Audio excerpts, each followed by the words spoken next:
खुदा के लिए अपने मनों से धन्यवाद और अच्छे से करो परमेश्वर का कि वो महान है, उसने मुझे चुना है। आज उसका अनुग्रह है कि मैं आज उसकी पवित्र हजूरी में हूँ, उसके वचन को सुन रहा हूँ, उसकी वर्शिप को कर रहा हूँ, आराधना को कर रहा हूँ। ये सब खुदा का बड़ा फजल है मेरे ऊपर, इसलिए धन्यवाद करो कि ये बहुत कीमती है हमारे लिए।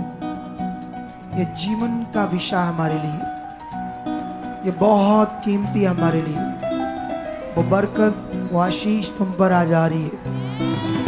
हमारा यहाँ खड़ा होना, परमेश्वर की हजूरी में मौजूद होना, ये नॉर्मल नहीं है कलीसिया। इसकी बरकत है जो तुम पर आ रही है, वो आशीष तुम पर आ रही है, वो बरकत आ रही है। ये नॉर्मल नहीं है, ये नॉर्मल नहीं है, ये बड़ी आशीष है, ये बड़ी बरकत है। धन्यवाद करो सर्वशक्तिमान का। तुम छुए जा रहे हो, तुम टच किए जा रहे हो, तुम छुए जा रहे हो, तुम टच किए जा रहे हो, छुए जा रहे हो, टच किए जा रहे हो, आशीष को ले रहे हो। यीशु नाम से आशीष को ले रहे हो, यीशु नाम से आशीष को ले रहे हो, यीशु नाम से आशीष को ले रहे हो, यीशु नाम से आशीष को ले रहे हो। ये बरकत तुम्हारे ऊपर आ रही है, ये आशीष तुम्हारे ऊपर आ रही है, ये बरकत तुम्हारे ऊपर आ रही है, ये आशीष तुम्हारे ऊपर आ रही है।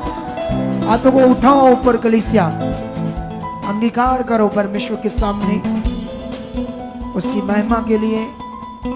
जो तुम चाहते हो परमेश्वर से उन बातों के लिए, और खरा बनना और वफादार बनना, उसकी इच्छा में चलना, अंगीकार करो। ये बरकत आ रही है, ये आशीष तुम पर ठहरी, यीशु मसीह के नाम से ठहरी। आमीन, हालेलुया, आमीन।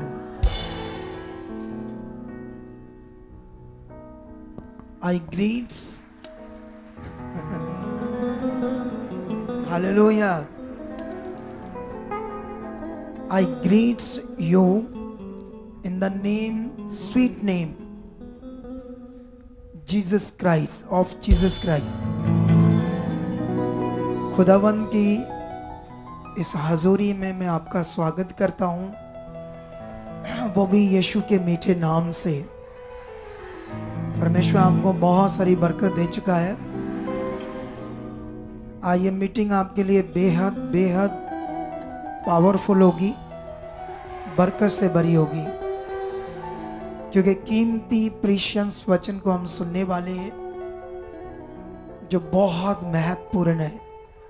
कितने लोग विश्वास करते हैं ये बात को कि परमेश्वर का वचन बहुत ही महत्वपूर्ण है? तो आप सबको जय मसीह की, प्रेज द लॉर्ड एंड शलोम। बैठ जाओ अपने स्थानों पर। हम बहुत ही दिल से, मन से परमेश्वर की इच्छा को समझेंगे, वचनों को समझेंगे। वो जो चाहता है उन बातों को और ध्यान देंगे। हालेलुया। आप सारे खुश हो? कितना सारा खुश है। ये लोगों को आज किसने बैठाया था इधर? सिटिंग किसने करवाई आज लोगों की? है ये हमारी टीम है, एक ऐसी टीम है, इन्हें जो समझाते जाओ फिर करते रहेंगे। अगर 2 4 10 दिन ना बोलो फिर वापस वहीं आ जाएंगे। ऐसा कभी नहीं चाहिए, ये बात याद रख लो। हमें हमेशा वो करना जो हम सीख रहे हैं। ऐसा नहीं, मैंने कुछ लोगों का स्वभाव देखा है, कुछ लोगों को डांटो घर में भी या समझाओ, कुछ टाइम तक उस बात पर ध्यान देते हैं, लेकिन उसके बाद फिर वैसा करना शुरू कर देते हैं। ऐसा कभी नहीं चाहिए। आज इन वचनों में हम बड़ा कुछ सीखने वाले हैं।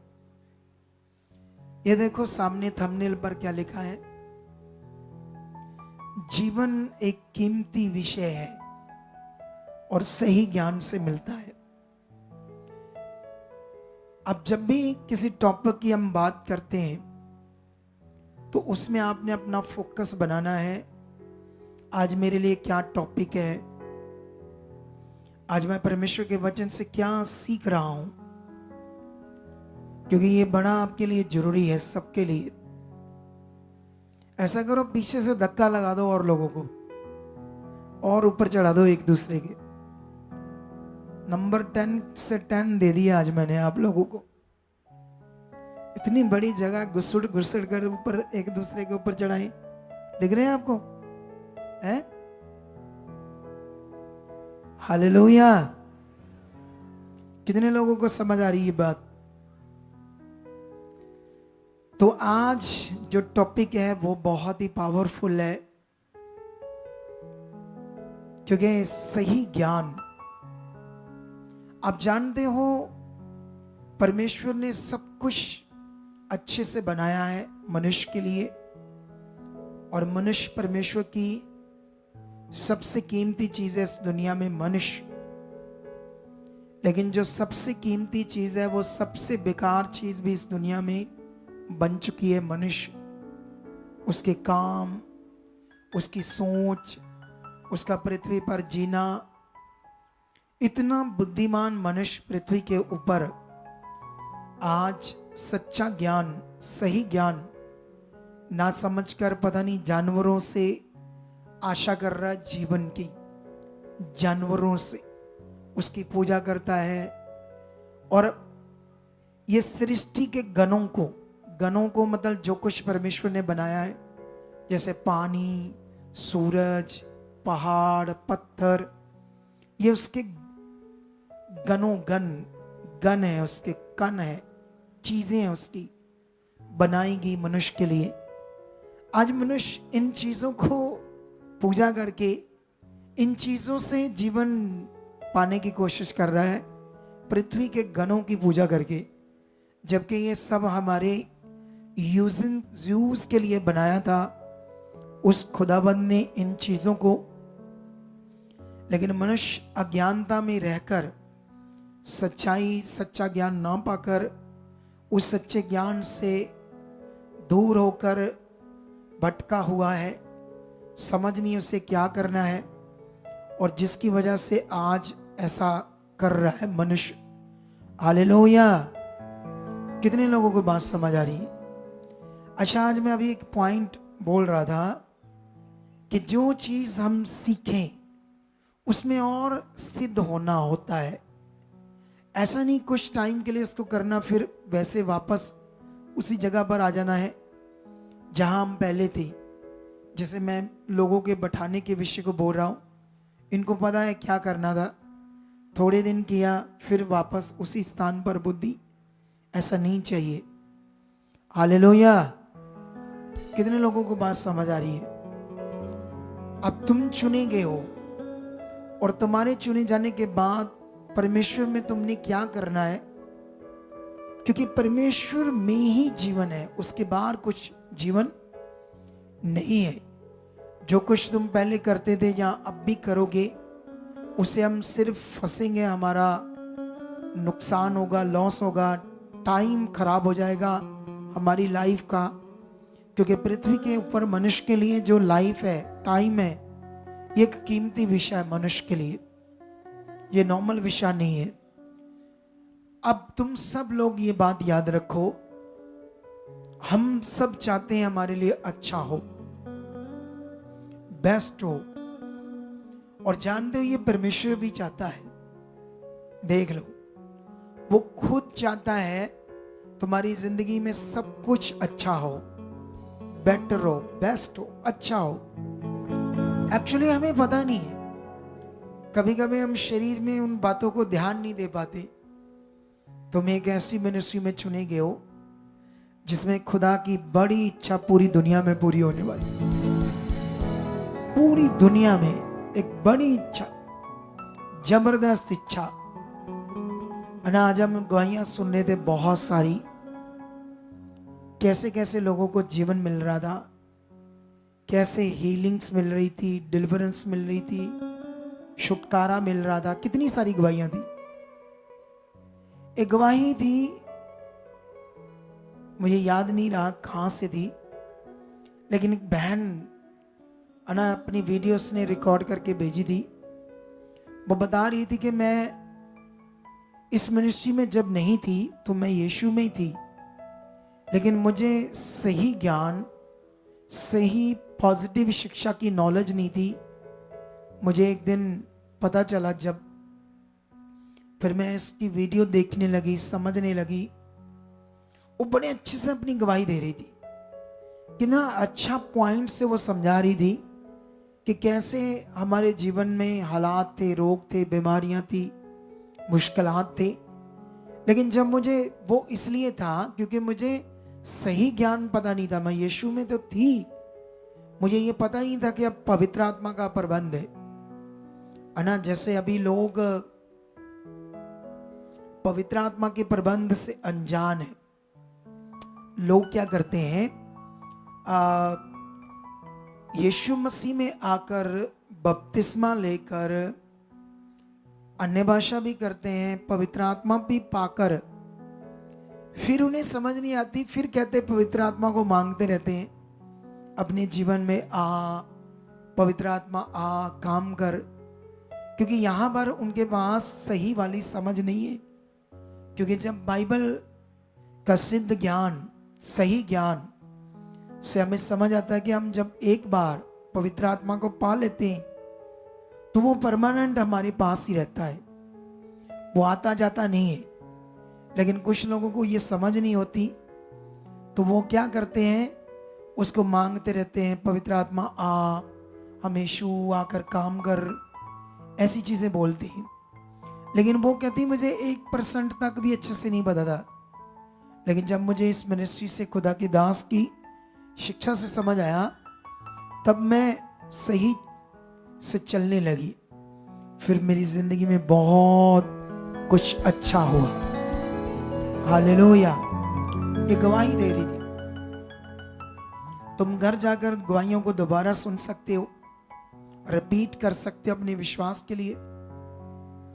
और तुम जो आज मैं प्रचार करूंगा उसे तो पक्का 1-2 बार सुनना ही चाहिए अपने जीवन में पूरी तरह से समझने के लिए। एक गवाही हम और सुन रहे थे बद्दी से, जो कर्जे के नीचे थी। बहनों से, उन 2 बहनों से उन्हें गुड न्यूज मिली। गुड न्यूज मिलने के बाद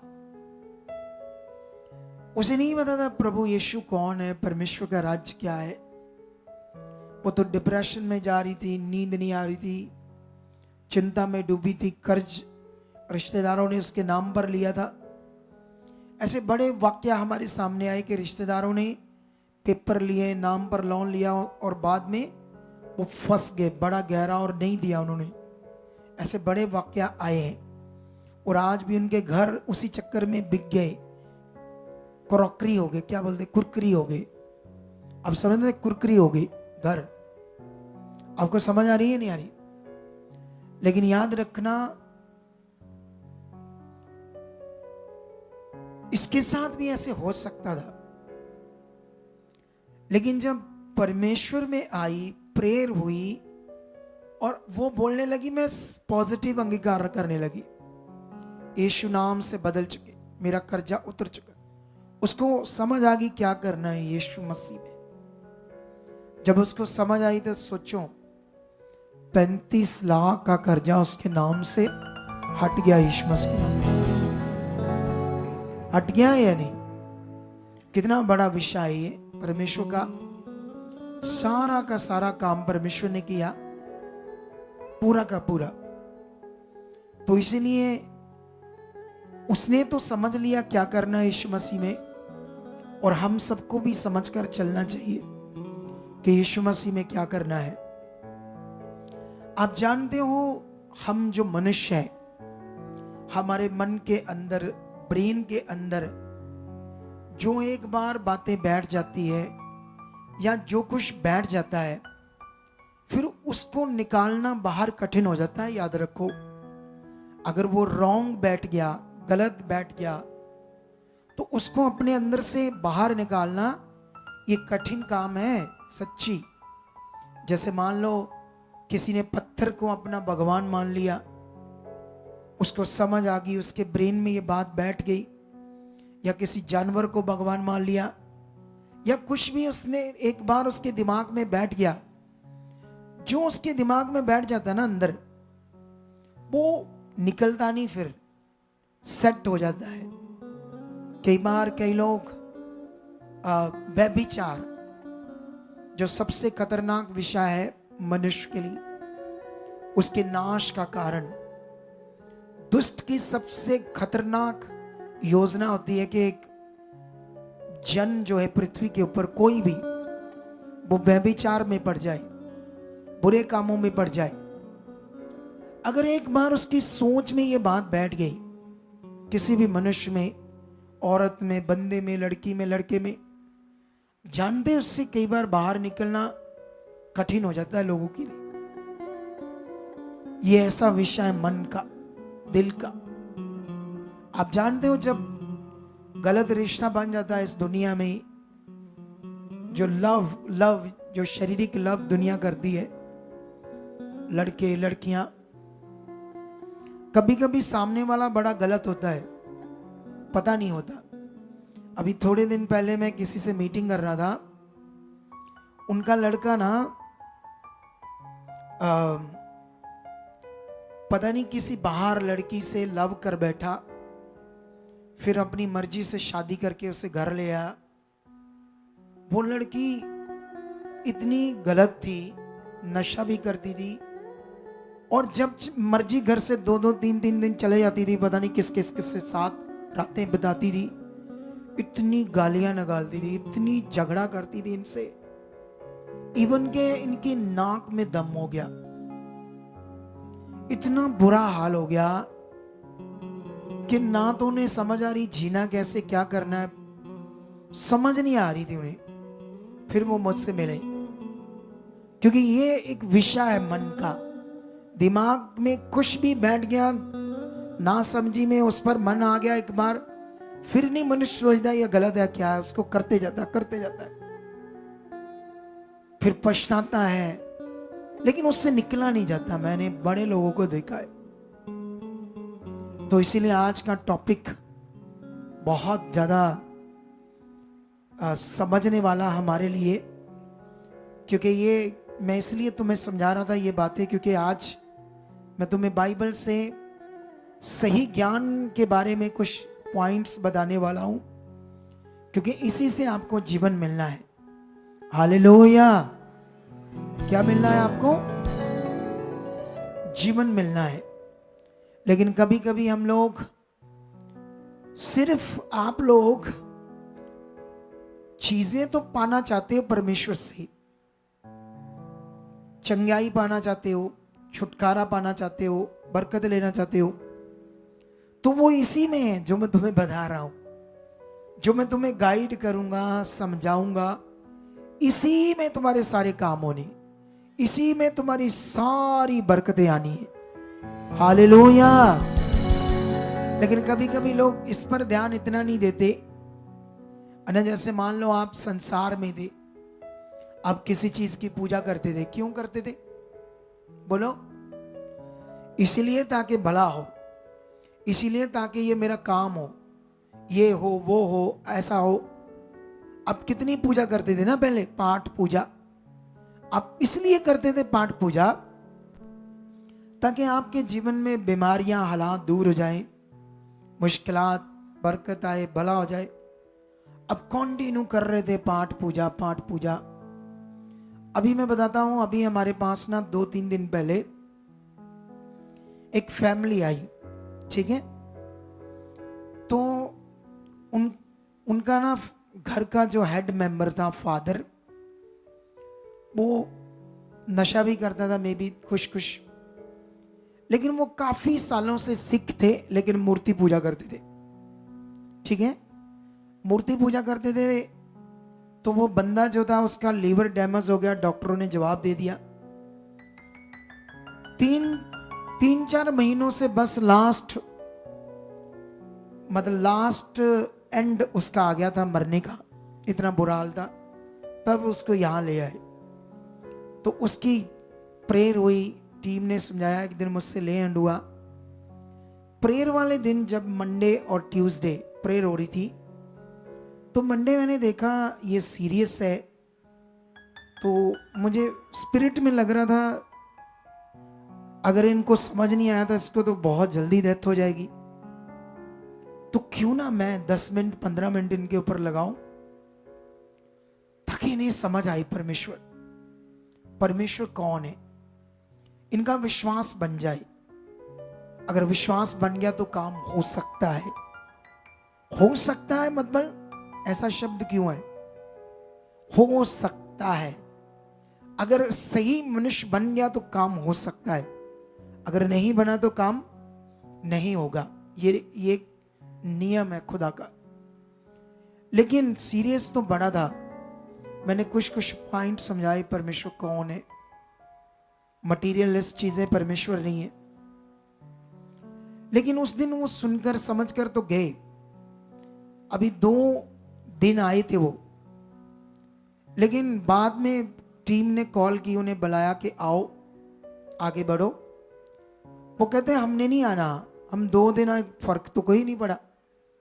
हमने तो अपने जो भी मूर्ति करते थे उसके आगे नक गुड्डा रगड़ा है, पश्चाताप किया कि हम चर्च गए, हमने गलती की है। मैंने कहा अच्छा, इतने सालों से तुम वही काम कर रहे थे, नाक गोड़ा ही रगड़ रहे थे, इतने सालों से करके भी गोड़े कर्जे के नीचे, बीमारियों के नीचे मरने वाले हमारे, तो हमें तो 2 दिन दिए तुमने। इतने साल तो तुमने वही किया जो तुम कर रहे थे, हमारे पास तो सिर्फ 2 दिन आए हो, तो फर्क अभी पड़ा नहीं। कमाल है लोग, कमाल है या नहीं कमाल है? तुम उन कमाल की लिस्ट में रहना चाहते हो या बाहर आना चाहते हो? बोलो, उन कमाल की लिस्ट में रहना चाहते हो या बाहर आना चाहते हो?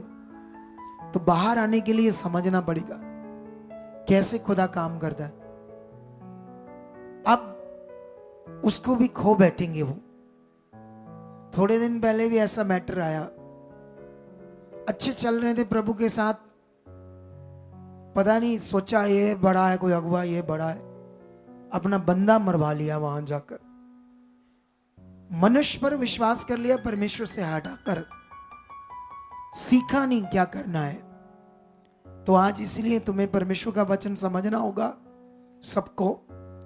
सर्वशक्तिमान कौन है, वो कैसे काम करता है, सच्चाई आज मैं तुम्हें बाइबल, जैसे हम जब दुनिया में होते हैं तो हम मनुष्य है, ऑब्जर्व करते हैं, कुछ भी सुनते हैं, अंदर रखते हैं।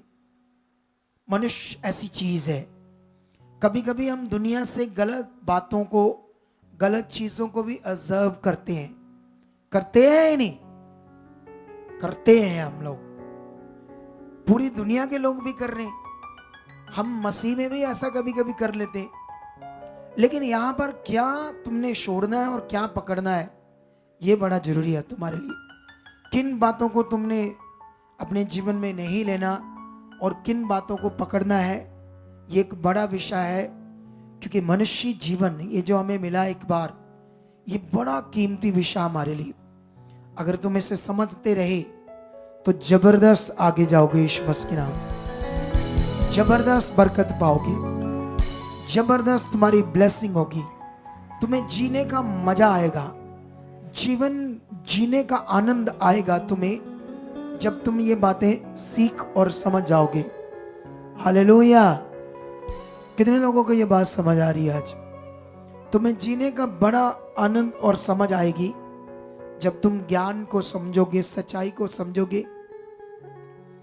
तो इसलिए आंखें बंद करो, अपने बाइबल्स उठाओ हाथों में, सब लोग ऊपर करो, हिलाओ बाइबल, और जिनके पास नहीं उनके सामने ज्यादा हिलाओ। इन्हें शर्मिंदा करो कि ये सोचे हमारे पास क्यों नहीं है, हम क्यों नहीं लेकर आते बाइबल, पेन, कॉपी।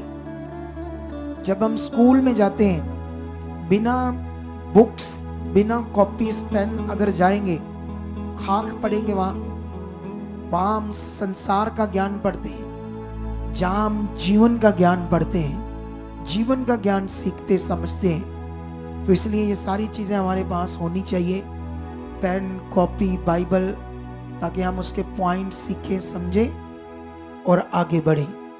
हालेलुया। तो आइए प्रार्थना करेंगे हम परमेश्वर के सामने आज के पवित्र वचन के लिए, इस कीमती समय के लिए जिसमें हम बहुत कुछ सीखने वाले हैं। आज प्रार्थना कीजिए, मांगिए कि परमेश्वर पिता, जो मैं सीखने सुनने वाला हूं आज, उसमें मेरा आप मन खोल चुके हो, मुझे बुद्धि और समझ दे चुके हो परमेश्वर। आज तेरा एक एक वचन जो मैं सीखने सुनने वाला हूं, वो मेरे अंदर बैठ चुका है, मैं उसके ऊपर चल चुका हूं, क्योंकि तेरे वचन मेरे जीने का आधार है, मेरे लिए ज्योति है, राहों के लिए उजाला है। दाऊद कहता, मैं तेरे वचनों से चिताया जाता हूं ताकि जीवन पाऊं। तेरा वचन, दाऊद कहता, उत्तम सोने से भी चोखा है, मूंगे से, अनमोल मोतियों से भी बढ़कर है। वो परमेश्वर के वचन की कीमत को, जो जीवन की चीज है, कितना महत्व देता है। तो आज आप लोग भी मांगो कि परमेश्वर इस कीमती वचन को जो मैं सुनने जा रहा हूं, इसे मेरी जिंदगी में बैठ चुका है, इसका बड़ा फल मैं ले चुका हूं यीशु मसीह के नाम से। आमीन। हालेलुया।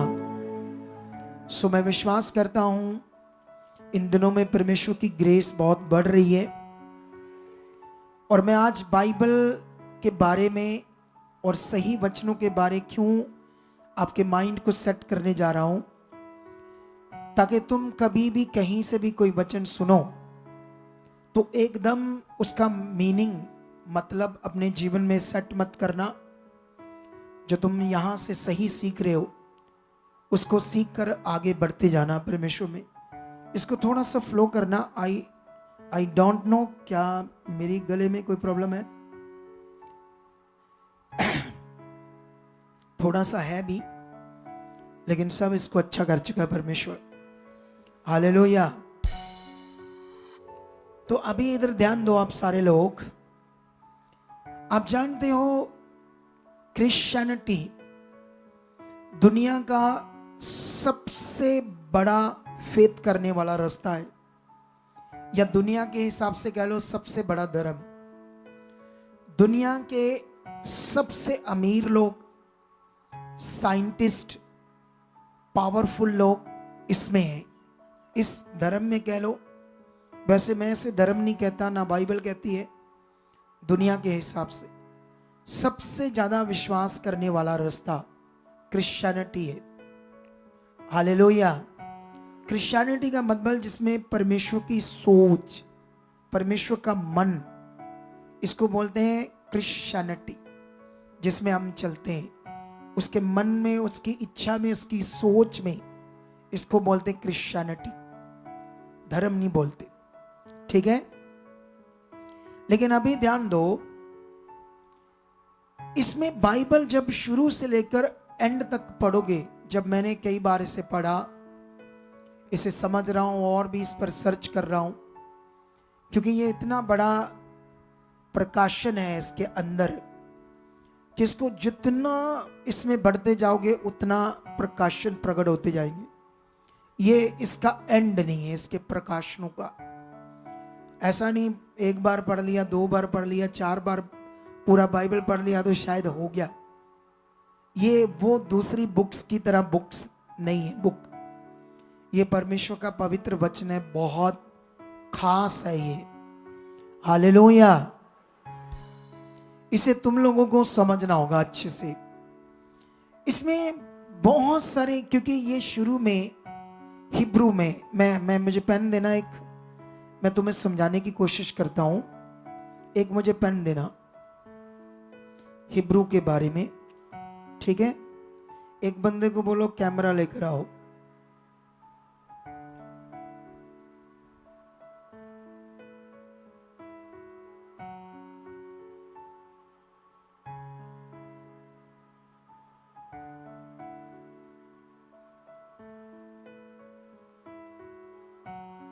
ये देखो, इसे थोड़ा सा करो। ये मैंने कुछ लिखा है, ये हाँ, अब देखो, ये मैंने सारा जोड़ जोड़ कर लिखा है। कैसे? अभी रुक जाओ और थोड़ा सा जोड़ता हूं इसको अच्छे से।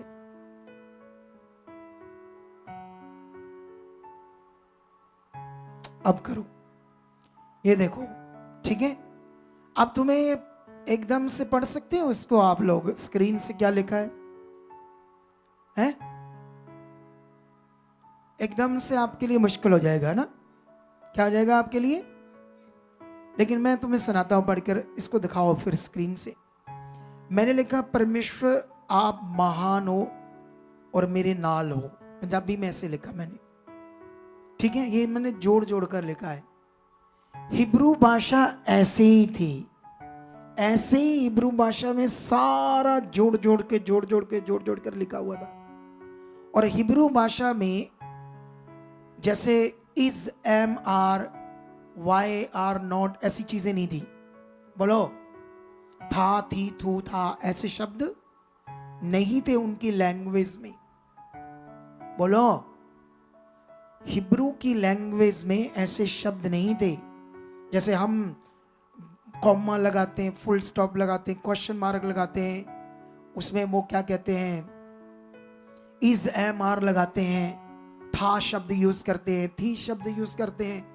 ऐसे शब्द यूज करते हैं नहीं करते हैं? लेकिन उनकी भाषा में ऐसी चीज नहीं थी, उनकी लैंग्वेज का तरीका ऐसा था।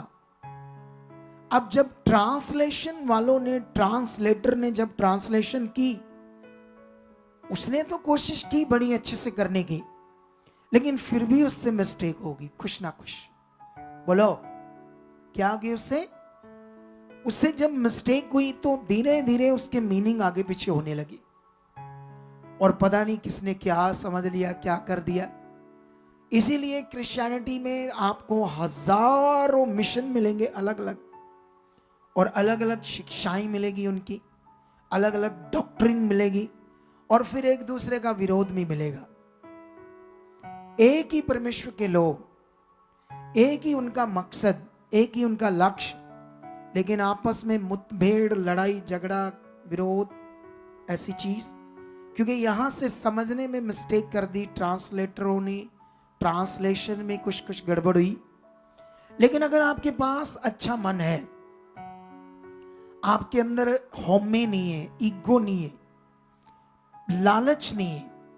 बोलो, एक सेवक के अंदर लालच नहीं है, बुरा नहीं है, वो शांत है, अच्छा दिल है, अच्छा स्वभाव है, तो परमेश्वर उसको ये समझ दे सकता कहां कहां मिस्टेक हुई है, वो उसको राइट चीज कर सकता है परमेश्वर।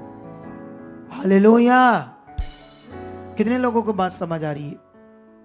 अब मैं एक वचन पढ़ाऊंगा तुम लोगों को, और यहां पर मैं तुम्हें आज एक भेद की चीज बताऊंगा जो तुमने अपने दिमाग में रखनी है, क्योंकि ये तुम्हारे राइट फेथ लिए होगा, सही विश्वास के लिए होगा। ये मिनिस्ट्री एक दुनिया में बड़ी ग्रेसफुल पावरफुल मिनिस्ट्री खड़ी हुई है, परमेश्वर ने इसको किया है और वो मुझे यूज कर रहा है। जिस दिन तुम इन टीचिंग्स को पकड़ते जाओगे, तुम्हें पवित्र आत्मा इस्तेमाल करेगा बड़ा, उसके राज्य के लिए, सुसमाचार के लिए, रूहों को बचाने के लिए।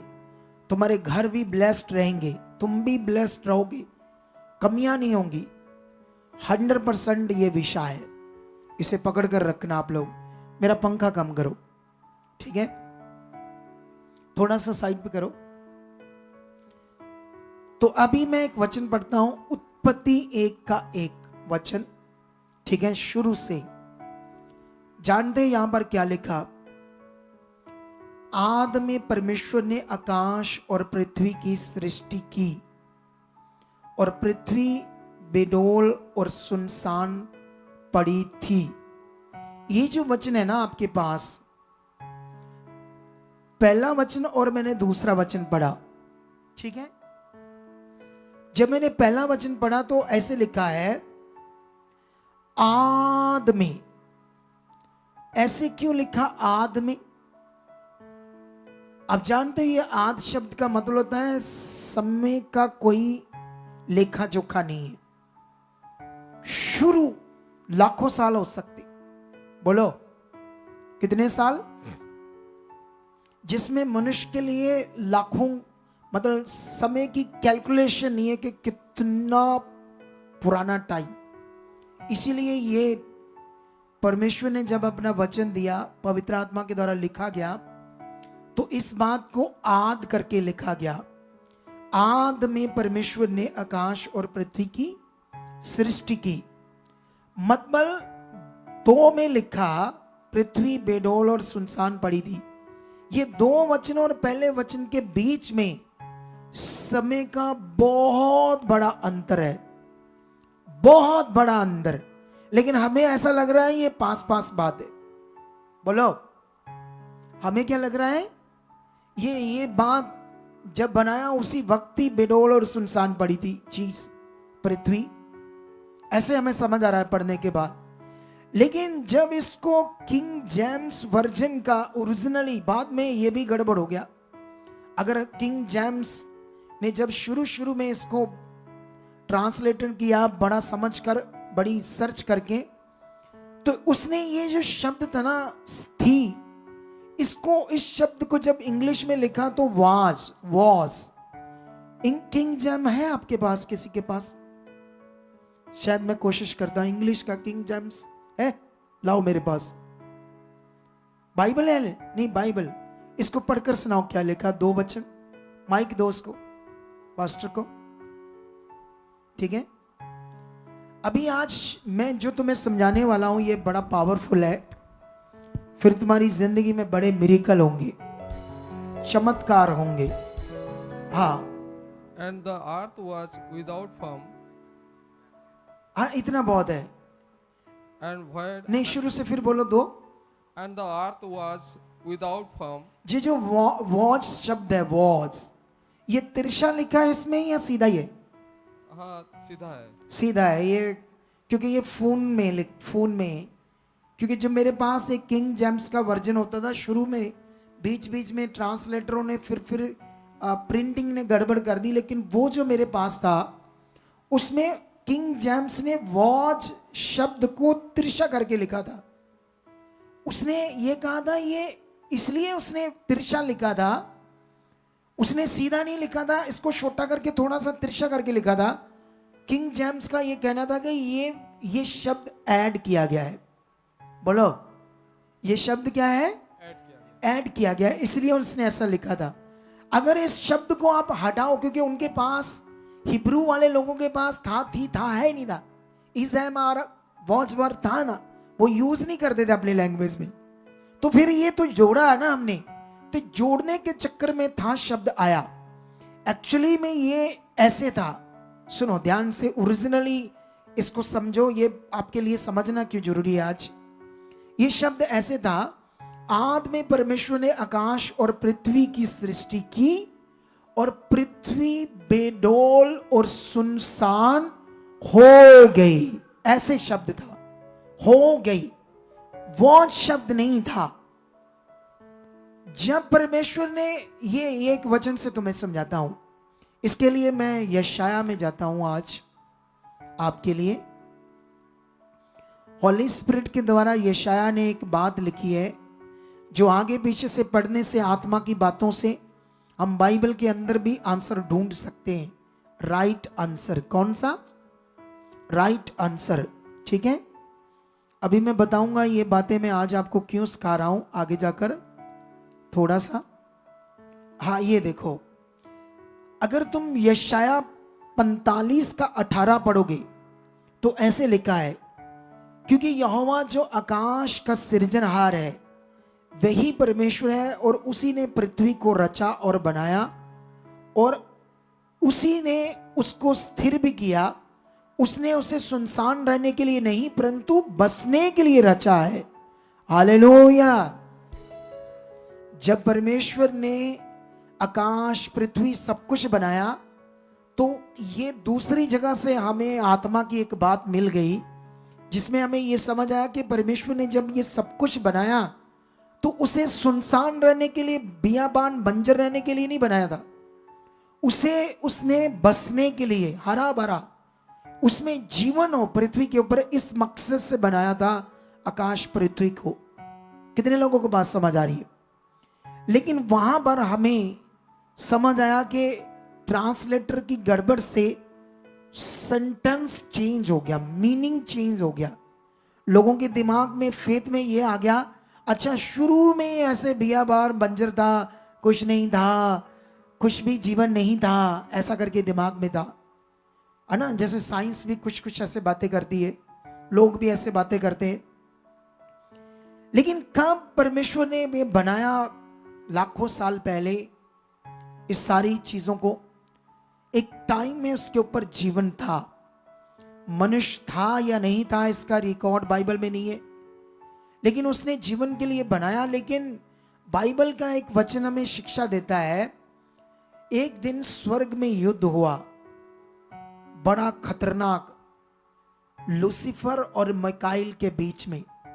लूसीफर एक पावरफुल स्वर्गदूत था, आराधना करने वाला, जो परमेश्वर की महिमा को देखकर सोचता था कि मेरी भी महिमा हो, जिसके कारण उसके दिल में ये महिमा बात, है ना। जैसे मान लो हमारी टीम है यहाँ पर, ये सेवा करते हैं, किसी का कोई लेवल है, कोई इस लेवल में करता है, कोई इस लेवल में करता है, किसी की रेपुटेशन क्या है, यहाँ पर क्या लेवल है, अगर उसमें कुछ अप डाउन होता, कुछ कुछ फील होता है उन्हें। क्या होता है उन्हें? उन्हें भी फील होता है, ये तो बड़ा छोटा सा विषय है, कहीं ना कहीं वो महिमा। तो सोचो, ये तो स्वर्गदूत है, क्या ये? इसके दिमाग में जब ये बात आई तो उसी से एक युद्ध हुआ स्वर्ग में। यही लूसीफर स्वर्गदूत आज दुनिया में एक शैतान है, शैतान बन चुका है, और परमेश्वर के अगेंस्ट, उसकी दुनिया के अगेंस्ट है। और ये पृथ्वी पर जब गिराया गया तब सब कुछ बिगड़ गया, सब कुछ, पृथ्वी नाशित होगी, जो पृथ्वी के ऊपर जीवन था सब कुछ ऐसा हो गया, ये कारण था, ठीक है। उससे पहले जीवन था। मैं एक वीडियो सुन रहा था, होमोसेपियन, साइंस होमोसेपियन कहती है, जो काले काले बंदर जैसे मनुष्य थे शुरू में, धीरे धीरे ये डेवलप होते गए, हम जैसे बन गए, डेवलप होते गए। और उनके पास रिकॉर्ड है 2 लाख साल पहले, 2.5 लाख साल पहले पृथ्वी के ऊपर थे वो लोग। होमोसेपियंस, ठीक है। लेकिन ये बात याद रखो, बाइबल के अनुसार मनुष्य 10,000 साल पहले बने, मे भी लगभग इतने साल पहले। इसीलिए आज बहुत सारे गोरे क्रिश्चियन कंट्रीज में जब साइंस बढ़ी तो धीरे धीरे वो बाइबल से, परमेश्वर से दूर हो रहे, और शैतान काम कर रहा है उन्हें दूर करने का, क्योंकि ट्रांसलेटर की गड़बड़ जो थी उन्हें समझ नहीं आई। मैंने एक बार पहले भी इसको ठीक करने की कोशिश किया और पंजाब में मेरा बड़ा विरोध हुआ था, क्रिश्चियनिटी ने किया था। अपने लोगों को समझ नहीं आ रही क्या करना है। आपको समझ आ रही है नहीं आ रही? तो इसलिए मुझे परमेश्वर जो बातें भेद प्रकट कर रहे, मुझे आपको बताना है, समझाना है। परमेश्वर हमारे साथ, हम दुनिया में सबसे बड़ा और ज्यादा काम करेंगे। आमीन, ऊंचा बोलो। सबसे ज्यादा हम काम करेंगे खुदाबंद का। आप लोग काम करोगे इतना अच्छा समझकर। तो आपको ये बात समझ आ गई ना कि शुरू में उस वचन के बीच में समय का बड़ा अंतर है, और थी शब्द जो है वो ऐड किया गया है। वचन ये था कि हिब्रू लैंग्वेज के अनुसार वो होगा, हीगा, है, होगा, ऐसे शब्द ज्यादा यूज करती थी उनकी लैंग्वेज, ठीक है। हो जाएगा, ये हो गया है, ऐसा करके उनकी भाषा के मीनिंग ऐसे ज्यादा निकलते थे हिब्रू लैंग्वेज के, जो शुरू में ओरिजिनल टेक्स्ट में लिखी गई। लेकिन मैं ये बात आपको क्यों सिखा रहा हूं, तुम्हें ये समझ आ जाए कि उस बात को सही से ना समझकर लोगों का विश्वास खराब है। और मैंने ये आज का जो लिखा फिर से पढ़ो, फिर से ये थंबनेल लाओ। जीवन एक कीमती विषय है, सही ज्ञान से मिलता है। आज लोग पत्थरों की पूजा कर रहे हैं, उनके पास सही ज्ञान नहीं है। आज लोग जानवरों पर पूजा कर रहे हैं। मनुष्य इतना महान चीज, परमेश्वर की कीमती चीज, बुद्धिबंद, अज्ञानता, सही ज्ञान ना होने के कारण आज जानवरों की पूजा कर रहा है इंसान। क्या क्या कर रहा है मनुष्य दुनिया में, अजीबोगरीब चीजें करता है इंसान, समझ ना रखकर, सही ज्ञान ना पाकर। लेकिन अगर तुम इस मिनिस्ट्री में जुड़े हो तो इस मिनिस्ट्री में वो सही ज्ञान खुदा तुम्हें दे रहा है। अगर इस मिनिस्ट्री में जुड़ने वाला अगर इंसान जबरदस्त अच्छी जिंदगी ना पाए तो फिर कहां से पाएगा? हालेलुया। तुम्हें ऐसा ज्ञान यहां से मिलेगा जिससे शैतान क्या, उसका बाप भी तुम्हें फंसा नहीं पाएगा। और एक बार तुम्हें चलना आ गया परमेश्वर के साथ, प्रैक्टिकल करना आ गया, तो तुम्हें दुनिया की कोई ताकत फंसा नहीं पाएगी, दबा नहीं पाएगी, तुम बढ़ते जाओगे। अच्छा, मैंने एक चीज तुम्हें यह समझाई। तुमने कभी गिनती की पुस्तक में राजा बलाक और नबी बिलाम बारे कभी पढ़ा है तुम लोगों ने? हालेलुया। चलो, मेरे मुंह से कभी सुना है? सुना है? कितने लोगों ने सुना? हाथ खड़ा करो। अच्छा, बाकी लोग ऐसे करो, ऐसे करो। सालों की पता, कमाल हो गई आप लोगों की। हम यहां क्या लेने आते हैं? परमेश्वर ने ऐसे क्यों कहा था, मेरी प्रजा मेरे ज्ञान बिना नाश हो रही? तुम्हें बढ़ना होगा, अंगीकार करना होगा। रोज जो मैं सुनता हूं मेरे अंदर बैठ चुका है। जानते हो, यीशु मसीह ने चेलों को एक बात सिखाई थी पवित्र आत्मा के बारे में। यीशु ने कहा, जब पवित्र आत्मा तुम पाओगे तो वो तुम्हें सब बातें सिखाएगा, मेरे बारे भी बताएगा, तुम्हें सब बातें याद कराएगा। तुम रोज अंगीकार करा करो पवित्र आत्मा को, वो मुझ में है, वो काम कर रहा है, सब वचन जो सुनता वो याद करा रहा है, मुझे बढ़ा रहा है, मेरी बुद्धि बढ़ रही, वो मुझ में काम कर रहा।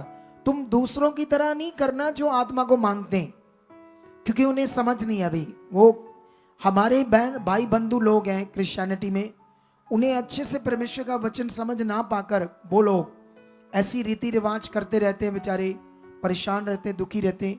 लेकिन तुम दुखी नहीं रहोगे, तुम बढ़ोगे, जबरदस्त बढ़ोगे। राजा बलाक और नबी बिलाम, तुम जब गिनती की पुस्तक 22, 23, 24 3 अध्याय पढ़ोगे तो इसमें ये सारा वाक्य तुम्हें मिलेगा। सुनो क्या होता है वहां, मेरी तरफ देखो। वहां पर इजरायली लोग जब मिस्र से आते हैं निकलकर गुलामी से, तो 2 राजाओं को हराकर इस राजा के देश के सरहद के ऊपर अपने डेरे खड़े कर लेते हैं। और ये डर जाता है राजा बला, क्योंकि इसको पता है 2 राजाओं को इसने हरा दिया है, इन लोगों ने, ये मेरे भी देश को काबू कर लेंगे।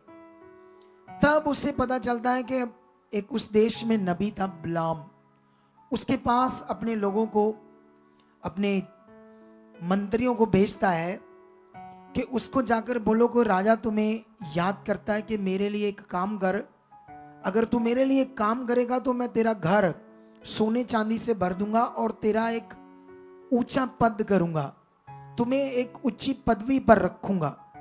हालेलुया। कितने लोगों को बात समझ आ रही है आज? उस समय राजा नॉर्मल विषय नहीं होता। जैसे आज देश का प्रधानमंत्री अगर देश में किसी व्यक्ति को सुरक्षा मंत्री या वित्त मंत्री या शिक्षा मंत्री या संपत्ति मंत्री, है ना, ऐसे करके होते हैं, ये बड़ी पोस्ट होती है हमारे देश में। तो उसने कहा मैं तुम्हारी पदवी को ऊंचा करूंगा, तू मेरे लिए आके इस पूरी जो ये लोग हैं, इजरायली प्रजा है, परमेश्वर के लोग हैं, इनको मेरे लिए श्राप दे, श्राप कर, इनको श्रापित कर। क्योंकि वो जानता था कि नबी के मुंह के शब्द अगर वो श्राप देंगे तो ये नष्ट होंगे, अगर आशीष देगा तो ये ब्लेस होंगे। ठीक है, लेकिन जब तुम 22, 23, 24 अध्याय पढ़ोगे तो डिस्कशन में, सारे वाक्य में तुम्हें कहीं से महसूस नहीं होगा कि नबी बलाम जो है उसको लालच आ गया था पैसे का, चीजों का, सोना चांदी का, पदवी का, तो वो तैयार हो गया था राजे के लिए अपने लोगों को, परमेश्वर के लोगों को श्राप देने के लिए। ऐसा नहीं मिलता वहां पर, बिल्कुल भी नहीं मिलता। वहां पर एक चीज मिलती है, सिर्फ वो चीज थी कि जिस गद्दी पर वो चढ़कर जा रहा था वो उसको गिराकर, है ना, नबी को गिराकर दौड़कर एक दीवार के साथ सट जाती है, तब उसे वो मारता है, ठीक है, खींचता है, फिर वो पीछे जाती है, आगे नहीं चलती। और वो गद्दी मनुष्य के रूप मुंह से बोलती, मनुष्य की बोली से वो कहती, इससे पहले मैंने कभी तुम्हारे साथ ऐसा किया। इतनी बड़ी बात वहां घटती है। हालेलुया। इतने बड़े जब विषय तुम सुनते हो कि एक गधी मनुष्य की बोली बोली, ऐसा हुआ नबी के सामने, ऐसे धन्यवाद, इतना महान कार्य, क्यों ऐसे किया था नबी, वो उस गधी ने, वो उसे बता रही थी कि तुम कुछ गलत कर रहे हो, तब ऐसे मेरे साथ कुछ हो रहा है। और सामने एक स्वर्गदूत उसे नजर आ रहा था तलवार लिए हुए, उससे डरकर दौड़ी थी। समझ आ रही या नहीं आ रही? इतनी सी बातें समझ आती है वहां 22-23 अध्याय में।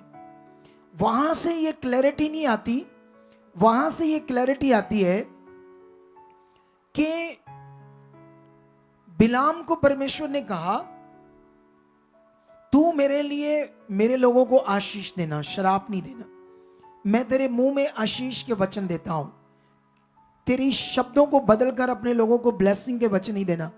3 बार राजा उसके पास आता है, 3 बार वेदी पर बलियां चढ़ाई जाती है, और तीनों बार वो कहता है श्राप दो, और तीनों बार परमेश्वर उसके मुख से अपने लोगों को आशीष के वचन देता है। ऐसी चीजें तो है, और ऐसा भी बोलता है कि जो मुझे परमेश्वर कहेगा मैं वो करूंगा। तो वहां पर हमें ये वचन समझ नहीं आता कि ऐसा कुछ हुआ था। लेकिन एक वचन बोलो, एक वचन मैं तुम्हें पढ़ाता हूं, ये मिलेगा हमें पत्रस की बुक से, दूसरा पत्रस, यहां पर दूसरा पत्रस 2 का 15 और 16 वचन में सुनेंगे क्या लिखा। वे सीधे मार्ग को छोड़कर भटक गए और भ्योर के पुत्र बिलाम के मार्ग पर हो लिए, जिसने अधर्म की मजदूरी को प्रिय जाना, पर उसके अपराध के विषय में उलाहना दिया गया, यहाँ तक कि अभोल गधी ने मनुष्य की बोली से उस भविष्यवक्ता को उसके बालवेपन से रोका। तो यहां से हमें क्लैरिटी मिलती है कि जो अधर्म की मजदूरी, पाप की मजदूरी, वो रेडी हो गया था। राजा का लालच उसके अंदर काम कर रहा है, सोना चांदी का, ऊंची पदवी का, और वो अपने लोगों के लिए श्राप देने के लिए तैयार हो गया था। उसकी बुद्धि बंद हो गई थी लालच से। लेकिन वहां तो क्लैरिटी नहीं मिलती, लेकिन पतरस के बुक में मिलती है। इसका मतलब पतरस जब ये बात को जानता था, क्योंकि शुरू में पुरखाओं का ज्ञान उसके पास था, लेकिन जब वचन लिखा गया, ट्रांसलेटर ने इन चीजों को लिखा, तो कुछ ना कुछ आगे पीछे हो गया, जिसकी वजह से हमारे पास जो शिक्षा थी, हमारे पास जो परमेश्वर का ज्ञान था, वो राइटली नहीं रहा। हमारे फेथ के लिए वो आगे पीछे हो गया। कितने लोगों को बात समझ आ रही है? आज मैं एक बात आपको और सिखाता हूं। अभी ये मैं तुम्हें एक कुरिन्थियस के वचन से समझाता हूं। तुम लोगों ने प्रेरित पौल का एक वचन सुना है, कुरिन्थियस का, दूसरा कुरिन्थिया।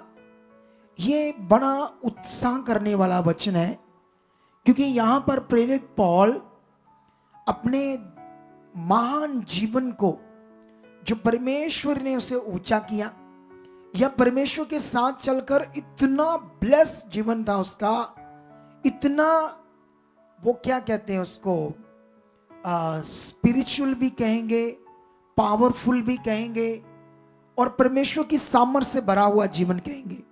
हालेलुया।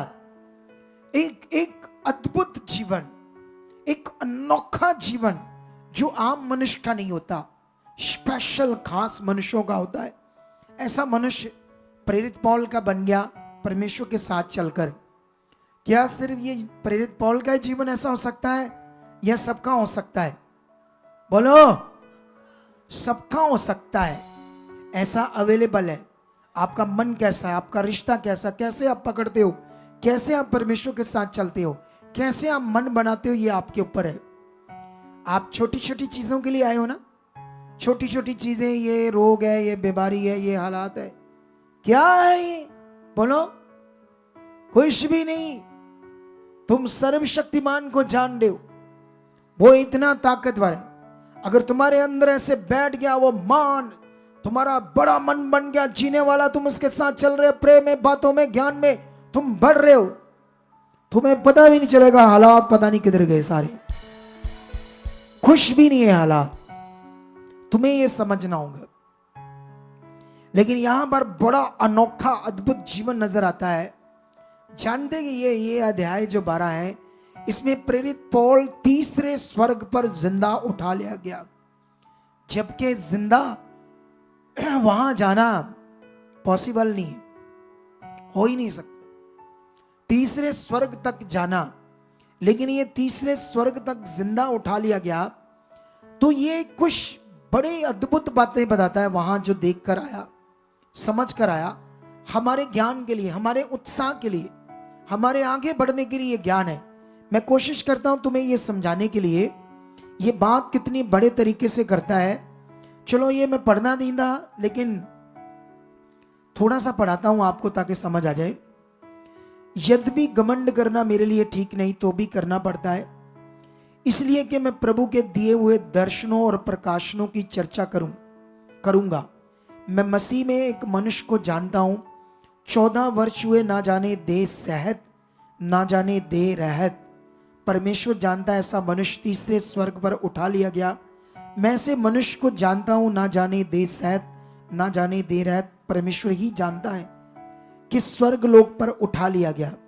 और ऐसी बातें सुनी जो कहने की नहीं, और जिनका मुंह पर लाना मनुष्य को उचित नहीं। ऐसे मनुष्य पर तो मैं घमंड करूंगा, परंतु अपने पर अपनी निर्बलताओं को छोड़ अपने विषय में घमंड ना करूंगा। क्योंकि यदि मैं घमंड करना चाहूं भी, तो भी मूर्ख ना होऊंगा, क्योंकि सच बोलूंगा तो भी रुक जाता हूं। ऐसा ना हो कि जैसा कोई मुझे देखता है, जब मुझसे सुनता है, मुझे उससे बढ़कर समझे। ये इसलिए ऐसे बातें कर रहा, पावरफुल। इसे दोबारा पढ़ना, मैं अगर बहुत ज़्यादा एक्सप्लेन करूंगा तो बहुत लंबा हो जाएगा, क्योंकि मेरे पास अभी टॉपिक बहुत है तुम्हें सिखाने और समझाने के लिए। लेकिन यहां पर अभी 7 वचन पूरी क्रिश्चियनिटी को कंफ्यूजन कर देता है। पूरी क्रिश्चियनिटी को आज तक 7 वचन का सही एक्सप्लेन, विभाजन समझ ही नहीं आया। पूरी क्रिश्चियनिटी को सच्ची 7 वचन में लिखा है, इसलिए कि मैं प्रकाशनों की बहुतायत से फूल न जाऊं, मेरे शरीर में एक कांटा चुभाया गया, अर्थात शैतान का एक दूत कि मुझे घूंसे मारे ताकि मैं फूल न जाऊं। इसके विषय में मैंने 3 बार विनती की प्रभु से कि मुझसे ये दूर हो जाए, पर उसने मुझसे कहा, मेरा अनुग्रह ही तेरे लिए बहुत है। ये जो वचन है कि मैं प्रकाशनों और दर्शनों की बहुताई से फूल न जाऊं, मेरे शरीर में एक कांटा चुभाया गया, अर्थात शैतान का एक दूत जो मुझे घूंसे मारे। एक्चुअली ये वचन ऐसे क्यों लिखा गया, इस वचन के बीच में क्या मीनिंग था, आज लोगों को समझ नहीं आ रहा। कोई इसका कोई मतलब बना रहा, कोई मतलब बना रहा है। लेकिन बाइबल में तुम्हें इसका मीनिंग मिल सकता है। इसके लिए तुम्हें 3 बातें हमेशा याद रखनी पड़ेगी, ठीक है। बाइबल 3 तरह से विभाजन होता है, मतलब एक्सप्लेन होता है। विभाजन, व्याख्या जिसको बोलते हैं हम पंजाबी में, 3 तरह से। पहला एक आयत में, एक पदवी में, सॉरी एक पद में, एक आयत में विभाजन होता है, ठीक है। एक आयत में इसका आंसर पूरा होता है। कभी कभी दूसरा, ये रचना में इसका मीनिंग समझ आता है। रचना 1 अध्याय हो सकता है, 3 अध्याय हो सकते हैं, 10 अध्याय में जाकर आपको उसका मीनिंग समझ आएगा। इसे बोलते हैं रचना। दूसरा, रचना में ये इसका विभाजन समझ आता है। और तीसरा, कभी कभी परमेश्वर ने किसी बात को शुरू में पहले वाले प्रयोग में बताया होगा, अगली बार जब बात कर रहा होगा परमेश्वर 1000 साल बाद, तो वो बात को वैसे नहीं, उस बात को लेकर दूसरे टाइप में बात कर रहा होगा, लेकिन मीनिंग वो पहले प्रयोग वाले में होगा। या उसका मीनिंग पता नहीं 1000 साल बाद दूसरी जगह पर आपको मिलेगा बाइबल के अंदर। अगर आपको ये समझ नहीं है बाइबल की, तो तुम कुछ भी इसका मीनिंग बना दोगे, और हम फिर फंस जाएंगे गलत फेथ में, गलत विश्वास में। लेकिन इसके लिए मैं तुम्हें 2 वचन पढ़ाऊंगा। इस वचन के अकॉर्डिंग ये 7 वचन कि ऐसा क्यों लिखा है कि प्रकाशनों की बहुताई से फूल न जाऊं, मेरे शरीर में एक कांटा चुभाया गया, अर्थात शैतान का एक दूत जो मुझे घूंसे मारे। इसका सही मतलब आपको पुराने नियम में मिलेगा 2 वचन से। पहला मैं वचन पढ़ूंगा गिनती की पुस्तक में। यहां पर मैं एक वचन पढ़ता हूं, इसका 33 अध्याय में, ठीक है। 33 अध्याय में क्या लिखा है, 33 का 55, ठीक है। 55 में क्या लिखा है, परंतु यदि तुम उस देश के निवासियों को अपने आगे से निकालोगे, तो उनमें से जिनको तुम उसमें से रहने दोगे, वह मानो तुम्हारी आंखों में कांटे और तुम्हारे पांजरों में कीले ठहरेंगे, और वह उस देश में यहां तुम बसोगे तुम्हें संकट में डालेंगे। अब यहां पर ये जो वचन है, लोगों की बात हो रही है, और लोगों को, लोग जो है उन्हें परमेश्वर कहता है उन्हें अपने से निकाल देना, नहीं तो ये लोग तुम्हारी आंखों में कांटे और तुम्हारे पांजरों में, शरीर में कीले ठहरेंगे। ठीक है, समझ आया। एक वचन और पढ़ता हूं मैं, इसको यहोशू की पुस्तक से पढ़ता हूं। यहोशू की पुस्तक इसका 23 अध्याय, ठीक है, 23 का ये वचन होगा 11, 12, 13। इसलिए अपने परमेश्वर यहोवा से प्रेम रखने की पूरी चौकसी करना, क्योंकि यदि तुम किसी रीति से यहोवा से फिरकर इन जातियों के बाकी लोगों से मिलने लगो तो तुम्हारे बीच बचे हुए रहते हैं और इनसे ब्याह शादी करके इनके साथ समध्याना रिश्ता जोड़ो, तो निश्चय जान लो कि आगे को तुम्हारा परमेश्वर यहोवा इन जातियों को तुम्हारे सामने से नहीं निकालेगा। ये तुम्हारे लिए जाल, फंदे और तुम्हारे पांजरों के लिए कोड़े और तुम्हारी आंखों में कांटे ठहरेंगी। हालेलुया। कितने लोगों को बात समझ आ रही है? तो वहां पर वो शब्द शैतान का दूत नहीं है, वो लोग है, लोगों की बात हो रही है। शुरू में भी शारीरिक लोग, शैतान के जो गुलाम लोग हैं, जैसे अभी इंडिया में कितने चर्च तोड़ रहे हैं, कितने पास्टरों पर केस झूठे डालकर उन्हें मारा कूटा जा रहा है और जेलों में बंद किया जा रहा है। ये लोग कौन कर रहे हैं? जो शैतान के गुलाम हैं।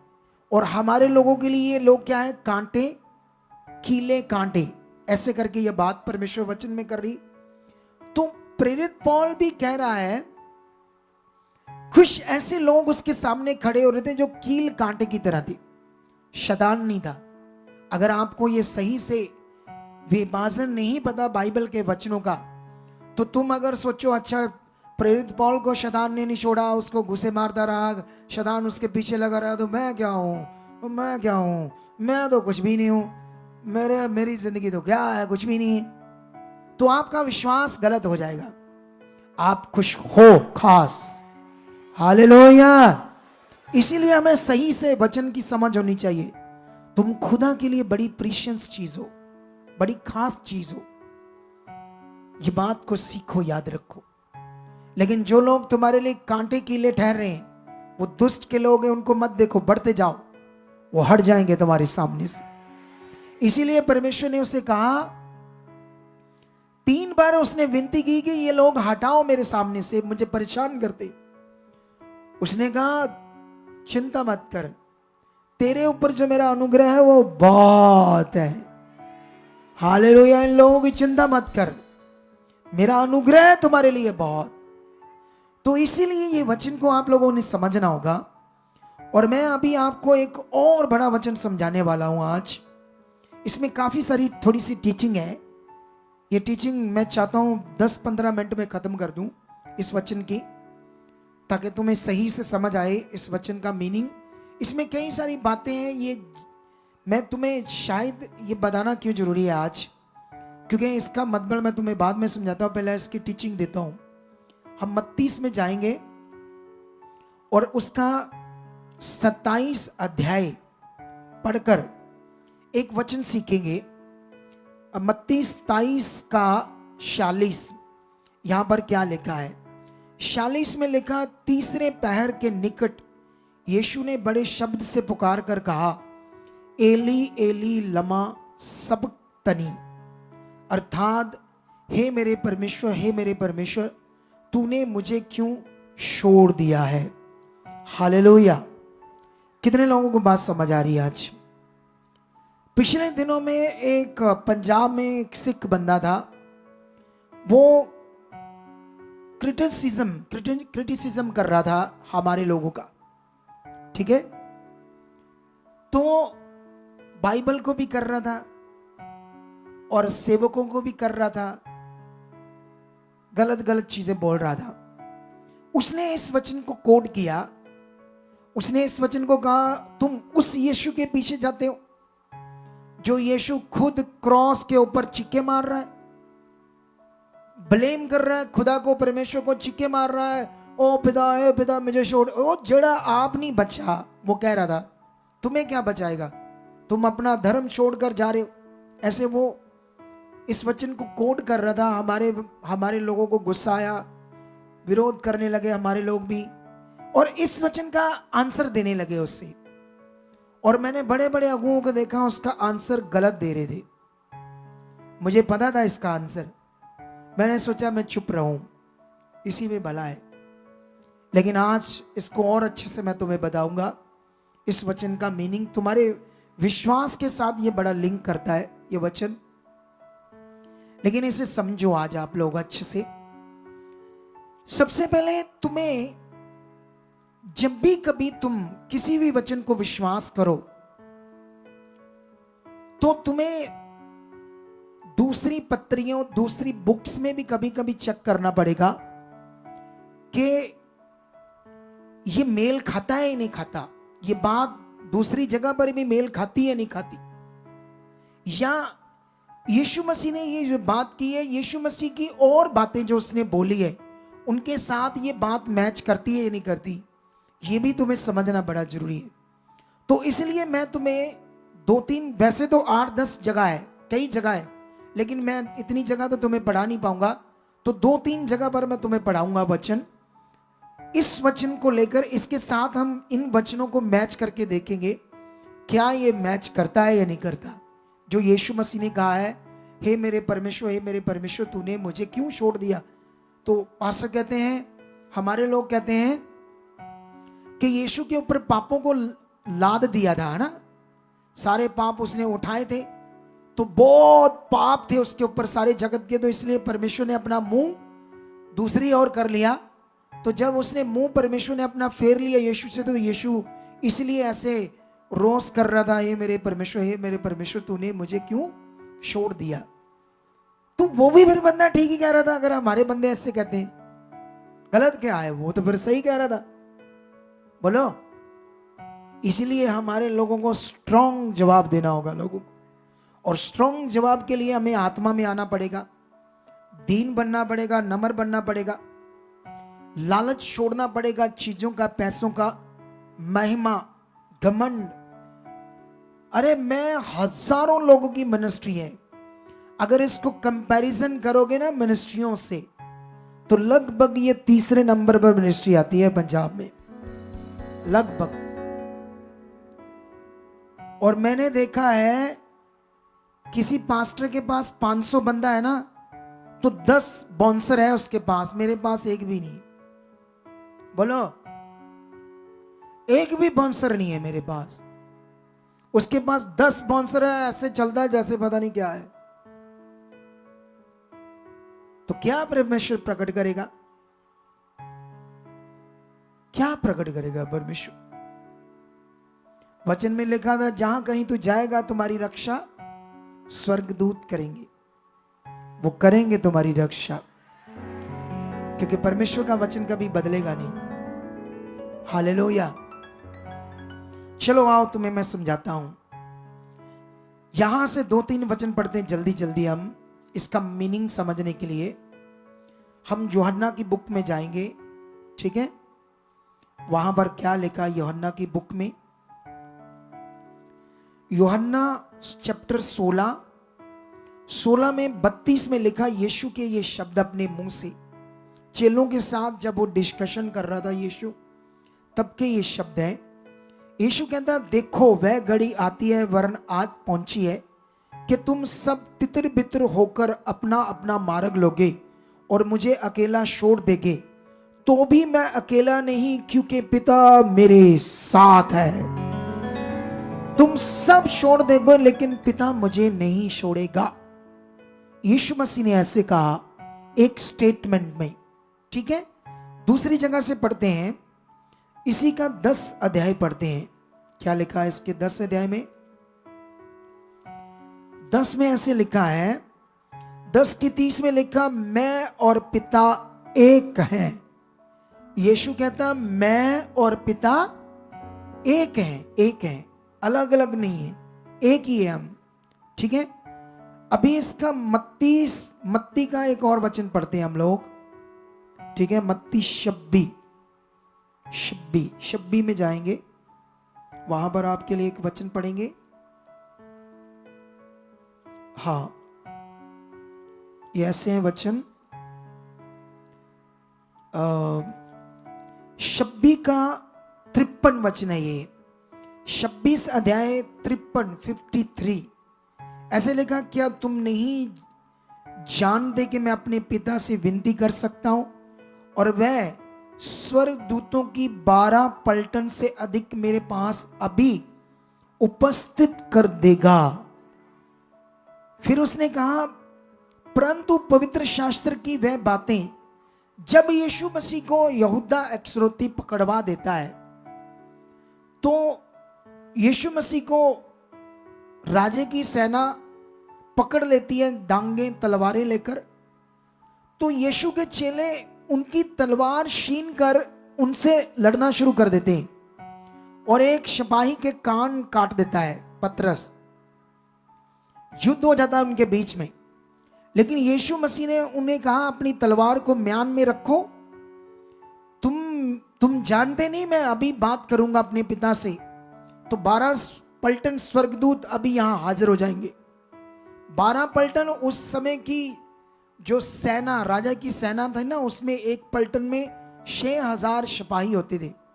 72,000 स्वर्गदूत आ जाएंगे और एक स्वर्गदूत एक वार से 1 करोड़ बंदे को खत्म कर सकता है। तो इतने स्वर्गदूत अभी आ जाएंगे। फिर यीशु कहता है, लेकिन पवित्र शास्त्र की वह बातें कि मेरा पकड़े जाना और मेरा क्रॉस पर चढ़ना कितना जरूरी है जगत को बचाने के लिए, फिर वो कैसे पूरा होगा अगर तुम इनसे झगड़ा करोगे? मैं तो आया इस काम के लिए हूं। तो इस वचन से समझ आता है यीशु का क्रॉस पर चढ़ना तो ऑलरेडी यीशु को पता है, ऑलरेडी ये तो प्लान है दुनिया को बचाने का। तो यीशु ऐसे बात क्यों बोलेगा, हे मेरे पिता तूने मुझे क्यों छोड़ दिया? बोलो। और बाकी ये जो वचन है ये भी मैच करके देखो, क्या मैच हो रहे हैं ये वचन? उस बात से नहीं हो रही। सुनो, एक वचन और पढ़ते हैं आपके लिए, कुलसियों से एक वचन पढ़ते हैं। वैसे बहुत सारे और वचन हैं, लेकिन मैं अभी अकॉर्डिंग टू टाइम, हमारे पास इतना टाइम तो होता नहीं है संगति में कि बहुत आराम से सब कुछ बताते जाएं। ये ऐसे लिखा है 2:9 में आत्मा के द्वारा लिखता है प्रेरित पौल, क्योंकि यीशु में ईश्वर तब की सारी परिपूर्णता संदेह वास करती है। हालेलुया। यीशु में परमेश्वर तब की सारी परिपूर्णता संदेह वास करती है यीशु मसीह में। यीशु कहता, मैं और पिता एक हैं, तुम सब छोड़ दोगे लेकिन मेरा पिता मुझे नहीं छोड़ेगा। अच्छा, तो वहां पर ऐसा हो सकता है यीशु ने ऐसा विषय हुआ होगा? नाले यीशु कौन है? पिता ही तो खुद है, पुत्र के रूप में पैदा हुआ, तो किसको पकड़ना किसको छोड़ना है? बोलो। तो कैसे लोगों को समझ आएगा सही विभाजन? एक्सप्लेन। तो मैं बताता हूं यहां पर क्या हुआ। एक्चुअली में यीशु मसीह अरबी भी बोलते थे, हिब्रू भी बोल लेता था यीशु, यूनानी भी बोल लेता था, और ज्यादातर यीशु मसीह जिस भाषा को यूज करता था वो था अरामिक। अरबी नहीं, अरामिक। ये यीशु ज्यादा शब्द यूज करता था, ठीक है। लेकिन अभी मेरे पास अगर कोई लिखा होता चार्ट वगैरह तो तुम्हें मैं समझाता लिखकर, लेकिन मैं कोशिश करता हूं ऐसे तुम्हें समझाने की। एक्चुअली में जो शब्द यीशु ने यूज किए थे, एक्चुअली यीशु मसीह ने जब शब्द यूज किए थे वो अरामिक शब्द थे। उनको तर्जमा करना था यूनानी में, लेकिन ट्रांसलेटर ने उसको तर्जमा नहीं किया, उसको एजिटिव लिख दिया, एली एली लमा सबक्तानी, ठीक है। एक्चुअली जो शब्द वहां लिखे जा रहे थे उनमें थोड़ी गड़बड़ होगी ट्रांसलेटर से, क्योंकि मैं तुम्हें समझाता हूं। जो शब्द तनानी या नाश नतानी, ये अरबी शब्द है। तनानी शब्द या नाश नतानी ये अरबी शब्द थे। सेम लग रहे ना, जैसे आपको सिंगुलर बोलने में लग रहे हैं ना शब्दों में।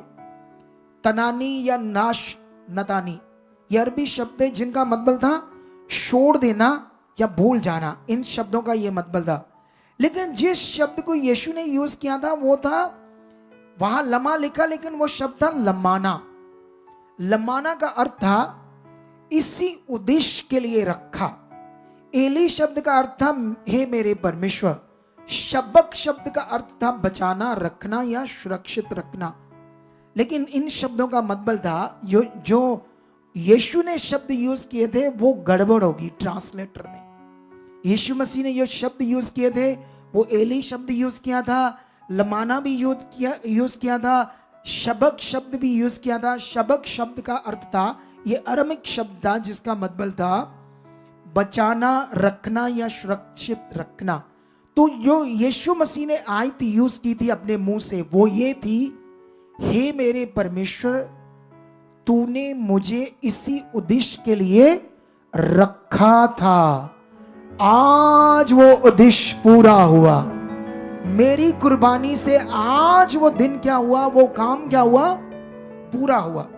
यीशु ने तो इतना बड़ा शब्द यूज किया था, लेकिन हमारे लोगों को ये मीनिंग ही बदल गया और दूसरे धर्म के लोग भी टारगेट कर रहे हैं यीशु की कुर्बानी के शब्दों को। और वो लोग क्या कहते हैं इसको, रद्द करने की कोशिश कर रहे है ना।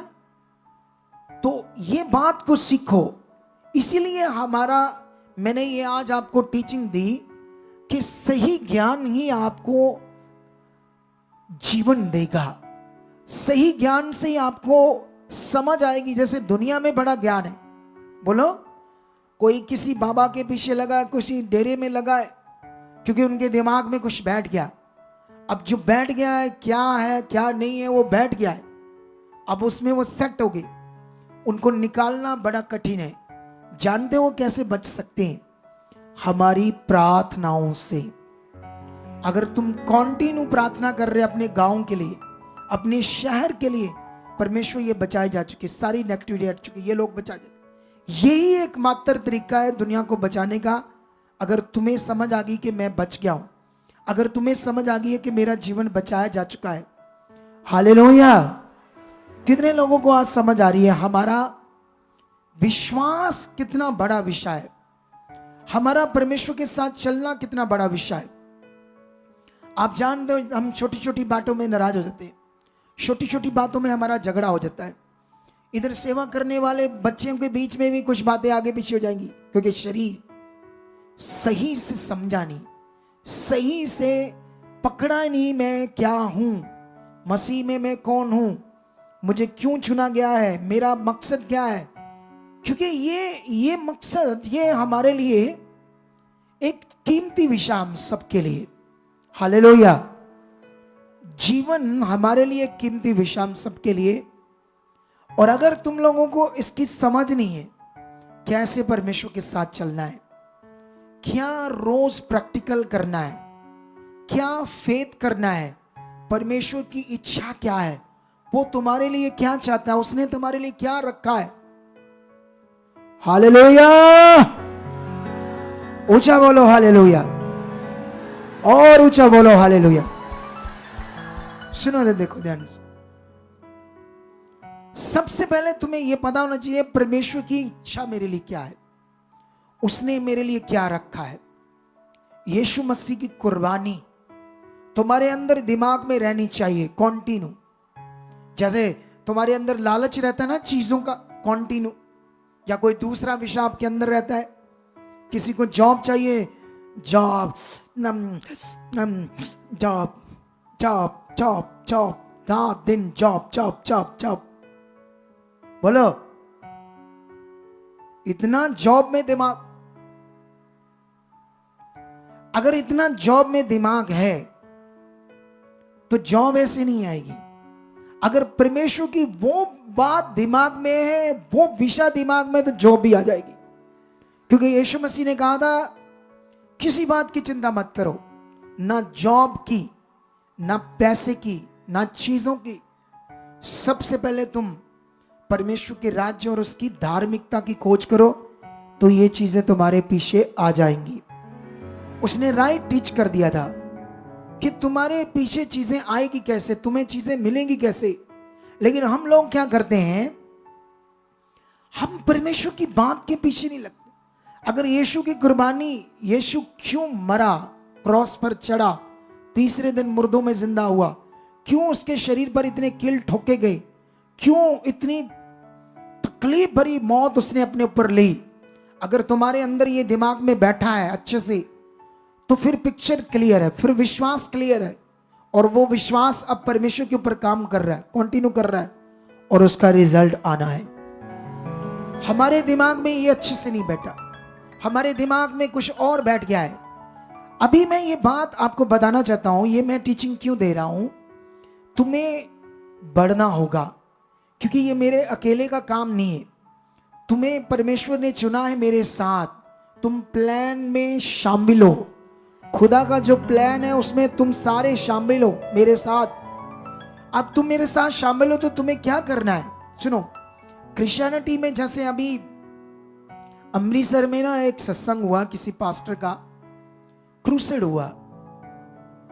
मैं रात के 12 बजे अचानक मुझे होली स्पिरिट ने कहा, ये इसका देख, इसने क्या किया। अमृतसर में हुआ था ना, तो मैंने शिक्षा तो सुनी नहीं, क्योंकि उसके पास शिक्षा तो है नहीं, उस पास्टर के पास। उसकी बातें नॉन बिब्लिकल होती बहुत ज्यादा। मैंने सोचा इसकी हीलिंग देखते हैं, क्या कर रहा है हीलिंग। मुझे देखकर इतनी शर्म आई, इतनी शर्म आई। उसने 8 लोगों की गवाहियां दी, गूंगों की, जो जन्म के गूंगे बहरे थे। तुम कभी भी देखना, एक भी नहीं चंगा हुआ, एक भी। उसके अंधभक्त जो उसके जैसे, हमारे लोग कभी गवाही गलत दे देते ना, तो उनको डांट पड़ती है, जब उसकी गवाही बनी नहीं पूरी, तूने क्यों दी। मैं ऐसे बोलता हूं, मैं ऐसे बोलता हूं अपनी टीम को, अरे तुम परमेश्वर का नाम बदनाम कर दोगे, कभी देखना आपको अपने आप पता लग जाएगा। अरे मैं सोची पड़ गया, हमारे लोग क्या कर रहे हैं। ये एक बंदा क्रिश्चियनिटी की बदनामी करा रहा है, परमेश्वर के नाम की निंदा करा रहा है। लोग बेवकूफ हैं जो देख रहे हैं, उनको नहीं पता चल रहा है। एक गूंगे को उसकी टीम बोल रही है, ये चंगा हो गया है पापा जी, इसकी आंखें, सिर्फ कान खुल गए, मुंह खुल गया, ये जन्म से लंगड़ा था, आज इसका खुल गया, गूंगा बन अंधा, ऐसे बोल रहे। उसको पता क्या करता है, उसको बोलता है, कहता बोल पापा, और वो पापा भी नहीं बोल पाता, पापा भी नहीं बोल पाया। उसको बोलता है बोल वन का वो कुछ और पता नहीं क्या, गूंगा है तो गूंगे की तरह बोलेगा वो। तो उसको उसका मुंह पकड़ कर करता है, क्योंकि गूंगा क्या होता है ना, आंख लिप्स पकड़ता है। क्या पकड़ता है गूंगा? लिप्सिंग पकड़ता है, इशारे पकड़ता है गूंगा। वो पास्टर जानता है, चलाक है, इसलिए उसको कह रहा है मुंह ऊपर कर, मुझे देख मैं क्या बोल रहा हूं। उसके दिमाग में था इतने लोग देख रहे, बेइज्जती ना हो जाए, लेकिन उसको बेइज्जती पुश्ती में कोई मतलब नहीं। उसकी बुद्धि बंद कर दी है शैतान ने। मुझे बड़ा बड़ा अजीब लगा, ये बदनामी है परमेश्वर की। बाइबल में जब गूंगे बोले ना, तो मैं जैसे बोल रहा है ऐसे बोले। बाइबल के जो गूंगे थे, जो जन्म के गूंगे थे, जन्म के जो बहरे थे, सचमुच उनके कान नहीं बने, सचमुच वो जन्म के हमारे जैसे बातें करने लगे। अगर तुमने बुलवानी है तो सारी बातें बुलवाओ, ये क्या बस मम्मी पापा बस। ये तो गूंगे ऑलरेडी ऐसा बोल दें थोड़ा थोड़ा। कमाल है लोगों की। मैं ये इसलिए तुम्हें समझा रहा हूं, आज तुम्हें राइट परमेश्वर के साथ चलना है। अगर तुम राइट परमेश्वर के साथ नहीं चले तो याद रखना, कैसे तुम इतने बड़े परमेश्वर के साथ आकर, चुने जाकर, जैसे दुनिया जंगल में जाती है ना, उस परमेश्वर को, ईश्वर को पाने कितनी कठिन भक्ति करते हैं, क्या क्या करते हैं जंगलों में इधर उधर जाकर, आप समझते हैं ना दुनिया में। लेकिन वो फिर नहीं उसे पा पाएंगे, क्योंकि उसको पाने का ये नियम नहीं है। परमेश्वर को अनुभव करना है, प्रकट रूप में देखना, तो पवित्र आत्मा से होना है। आमीन मेरा, बरकत भी मेरी। मैंने ये कहा पवित्र आत्मा से ये होना है। परमेश्वर का असली अनुभव तुम्हें आत्मा में प्रैक्टिस करनी पड़ेगी, आत्मा में और प्रैक्टिकल करना पड़ेगा तुम्हें। ये बात याद रखो, इस बात को सीखो आप लोग, क्योंकि जब आप मैंने पिछले दिनों में भी ये टीचिंग दी थी आप लोगों को। जब यीशु मसीह ने चेलों को चुना और चुनने के बाद यीशु मसीह ने उन्हें अधिकार दिया और सामर्थ दी। ऐसे लिखा है, ये मरकस 6 अध्याय होगा 3। मैं पढ़ा देता हूं, थोड़ा सा तुम्हें समझाता हूं ये कहाँ होगा वचन। तुम्हें ये क्यों समझाना वचन जरूरी है, 1 मिनट रुक जाओ। ये मरकस चैप्टर 6 है, ठीक है। इसका चैप्टर 6 का 7 से लेकर 13 तक पढ़ना घर जाकर। उसके बाद इसको पढ़ना मत्ती 10 अध्याय 5 से लेकर 15 तक। फिर पढ़ना लुक्का 9 अध्याय 1 से लेकर 6 तक। यहां पर क्या होता है, सुनो इधर देखो मेरी तरफ। यहां पर क्या होता है, यहां पर बाइबल में यीशु मसीह ने कहीं भी तेल यूज नहीं किया खुद, और ना चेलों को कभी शिक्षा दी तेल की। लेकिन चैप्टर 6 में मरकस में ये 6 का 13 में ऐसे लिखा कि चेलों ने दुष्ट आत्माओं को निकाला और बीमारों पर तेल मलकर उन्हें चंगा किया, ठीक है, ऐसे लिखा। लेकिन ये एक ही वचन 3 जानों ने लिखा है, यीशु के 3 चेलों ने। मत्ती ने भी लिखा है इसको, और लुक्का ने भी लिखा है इसे, और मरकस ने भी लिखा। ये तीनों चेले हैं एक ही विषय को, जो यीशु मसीह के साथ यीशु मसीह ने जो सिखाया था, चेलों को चुनकर अधिकार देकर सामर्थ्य देकर नियुक्त किया था, उस समय तीनों ने उस विषय को लिखा है। 2 ने तो तेल के बारे में नहीं लिखा, लुक्का और मत्ती ने नहीं तेल के बारे में लिखा, सिर्फ मरकस में लिखा है एक ही विषय को, ठीक है। लेकिन यहां पर मैं बताता हूं, जब तुम अच्छे से पढ़ोगे तो यीशु ने कहा, ना तो रोटी लेना, ना झोली लेना, ना बटुआ लेना, ना पैसे लेना, ना जूतियां पहनो, ना 2-2 कुर्ते लो, और ना लाठी, ना कपड़े, ना रूपा, ऐसी चीज। यीशु मसीह ने कहा ये चीजें नहीं लेनी।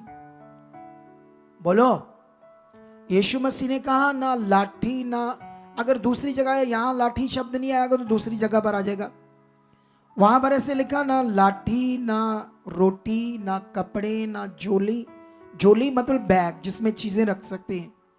ना जूतियां पहनो, ना पैसे लो, ना बटुए लो। यीशु मसीह ने उन्हें किसी भी प्रकार का चीजों को लेने से मना किया। जानते ऐसा क्यों किया यीशु मसीह ने? यीशु मसीह उनका फेथ को इतना बड़ा प्रकट करना चाहता था। यीशु मसीह सिचुएशन के बीच में कैसे खुदा से सब कुछ आना था उनके लिए सारी चीजें अवेलेबल होनी थी। उनके विश्वास से, उनके भरोसे के साथ सारे काम होने थे। इस चीज में यीशु ने स्ट्रॉन्ग कर रहा था चेलों का कि तुम, जैसे अभी एक दिन हमारे पास एक हमारा स्पिरिचुअल सन है, मेरे पास आया, कहता मैंने जगह लेनी, मुझे पापा जी पैसे दो। मैंने कहा मैं तुम्हें एक चवन्नी भी नहीं दूंगा। बोलो, क्योंकि मैंने किसी से नहीं ली और तुम्हें भी नहीं दूंगा। तुम्हें परमेश्वर से मांगना होगा। अगर तुमने सेवा करनी है तो किससे मांगनी है? क्योंकि तुम अगर मेरे पर डिपेंड हो गए, तुम कभी भी परमेश्वर का असल अनुभव नहीं कर पाओगे, असल काम नहीं कर पाओगे, असल उसके साथ चल नहीं पाओगे। इसी तरह यीशु मसीह अपने चेलों को ऐसा तैयार कर रहा था ताकि उन्हें पता चले परमेश्वर कितना पावरफुल है, और हर जगह वो खड़ा हो जाएगा तुम्हें जीवन देने के लिए, डिलीवरेंस देने के लिए, तुम्हारे काम करने के लिए, तुम्हारे मुहैया करने के लिए। हम इसका उदाहरण पुराने नियम में, नए नियम में देखते हैं, कैसे जंगल में खाना उतर रहा था, 40 साल तक भटक रहे थे, कैसे उनके लिए खाना, कैसे समुद्र धो भाग हो रहा था, कैसे चट्टानों से पानी निकल रहा था। तो ये था परमेश्वर की ओर से अवेलेबल होना काम चीजों को। तो ऐसे उन्हें डिपेंड कर रहा था यीशु। अब मुझे बताओ, इतना बड़ा वो डिपेंड करवा रहा था कि परमेश्वर से होगा।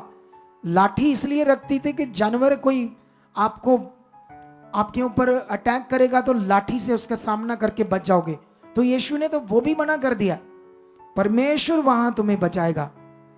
दानियल के जब उसको गुफा में वो क्या कहते हैं, उसको क्या बोलते हैं हिंदी में, माद, शेरों की माद पंजाबी च की कहते?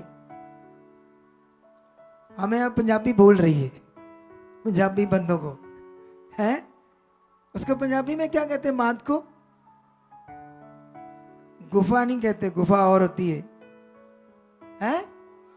कुरना, ऐसे बोलते कुरना, ठीक है। लेकिन शेरों की माद। अब मुझे बताओ, शेर तो भूखे थे, क्या दानियल को खा पाए? किसने बंद कर दिया था मुंह? तो जब इन चेलों पर कोई जानवर अटैक करेगा तो कौन था उनके साथ? जब हमारा फेथ है वो मेरे साथ है, मुझे किसी चीज की घटी नहीं है, किसी चीज का सहारा नहीं, वो मेरे साथ है, तब तो खुदा साथ है, तब तो खुदा काम करेगा। लेकिन जब हम शरीर में है तो इसीलिए वो शरीर से उन्हें निकाल रहा था, तो तेल देगा यीशु ने, इसकी शिक्षा देगा कि तेल लगाओ लोगों पर, ऐसा चंगाई करो।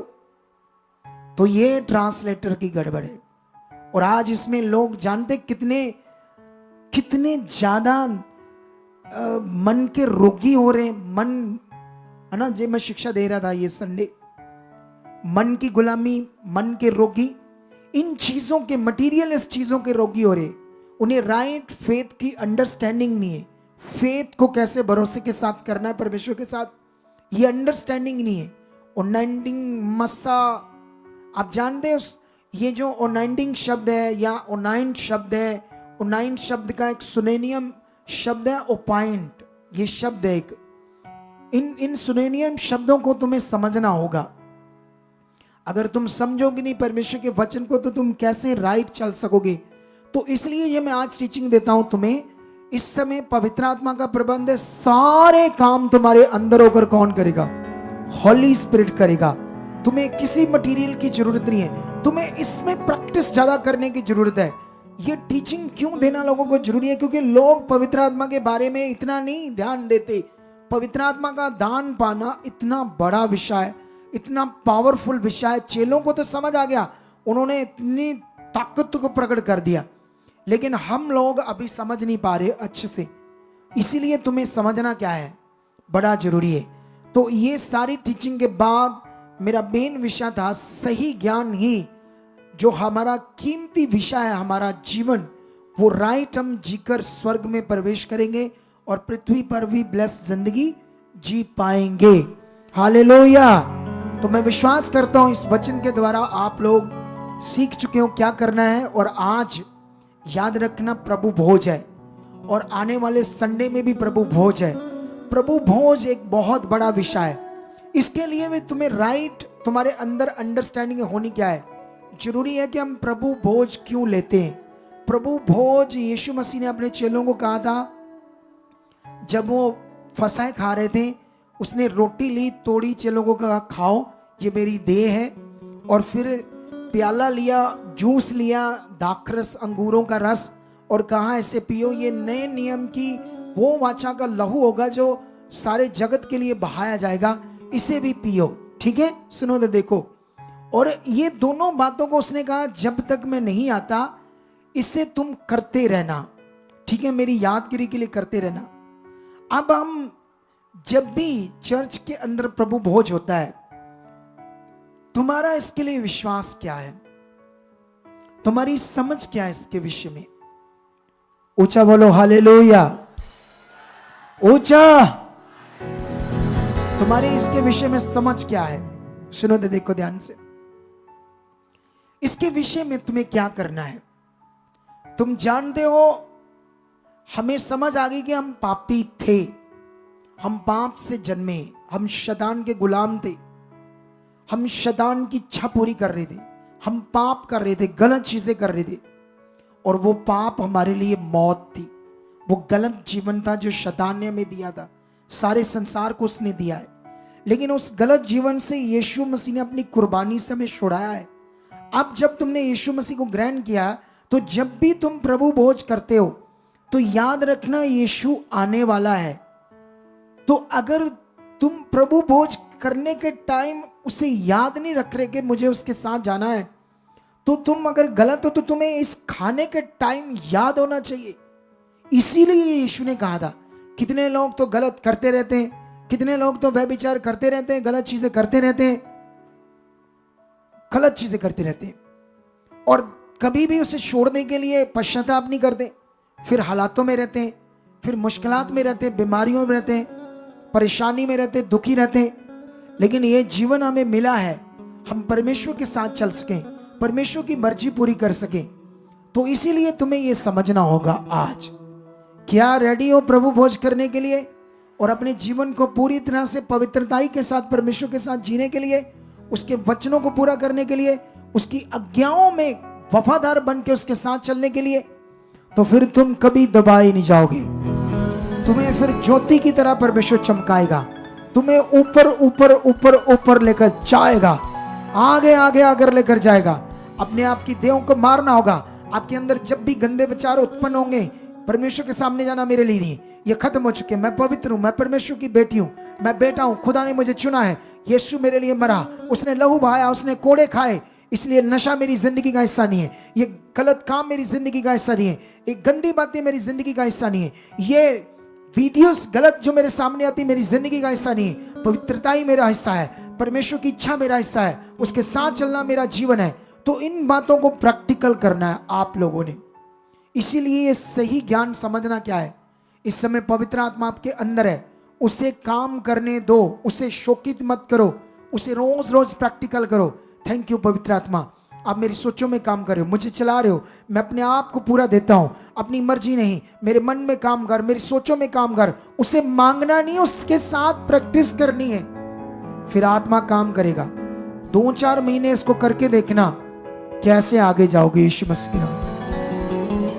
तो आइए हम प्रभु भोज भी करेंगे, और उससे पहले मैं तुम्हें एक छोटा सा अनाउंसमेंट दोबारा समझा देता हूं। इस संडे तो हमारा प्रभु भोज है, जिसमें सब लोग पहुंचो व्हाइट कपड़े डालकर, और साथ साथ में उसके बाद जो वीरवार थर्सडे आने वाला है, शाम को 6 बजे राइट लाइव स्टार्ट हो जाएगा, लेकिन 4 बजे 3 बजे एंट्री है। जो लोग आकर आगे बैठना चाहते हैं, उस जो नाइट ब्लेसिंग प्रोग्राम है हमारा, नाइट ब्लेसिंग सेलिब्रेशन है, जो एक बड़ा सेलिब्रेशन है, हमारी चर्च की 7th एनिवर्सरी हम मनाने जा रहे हैं। बच्चों का प्रोग्राम होगा और ज़्यादा हीलिंग होगी, ज़्यादा डिलीवरेंस होगी, बहुत कुछ होगा। तो ये सारा कुछ पहले से बाहर वाले लोगों को बोल दिया है आपने कि नहीं? अभी सारे पास्टरों को, एवेंजलिस्ट को जो रह गए थे, उस बार मीटिंग है ना 10 को मीटिंग है उनके साथ, सुनो तो देखो। तो अभी हम उसमें भी पूरे मन से, और जो भी इस मिनिस्ट्री से प्यार करते हैं, उस बड़े खर्चे के लिए जो भी लंगर चीज़ें, अगर जैसे आज है ना, आज एक फैमिली है, उनके बेटे के 7 ऑपरेशन हुए थे, ठीक है, फिर भी नहीं ठीक हुआ था। क्या हुआ था उसको, थोड़ा सा मैं भूल गया, 7 ऑपरेशन हुए थे, लेकिन उसे फिर भी ठीक नहीं हो रहा था। जब वो यहाँ आए, क्या था थोड़ा सा बताओ, क्या भूल गया मैं थोड़ा सा। हाँ, क्या था वो प्रॉब्लम, थोड़ी सी मैं आपको बताना चाहता हूँ। क्या गवाही बनी थी उनकी, बड़ी गवाही बनी थी। है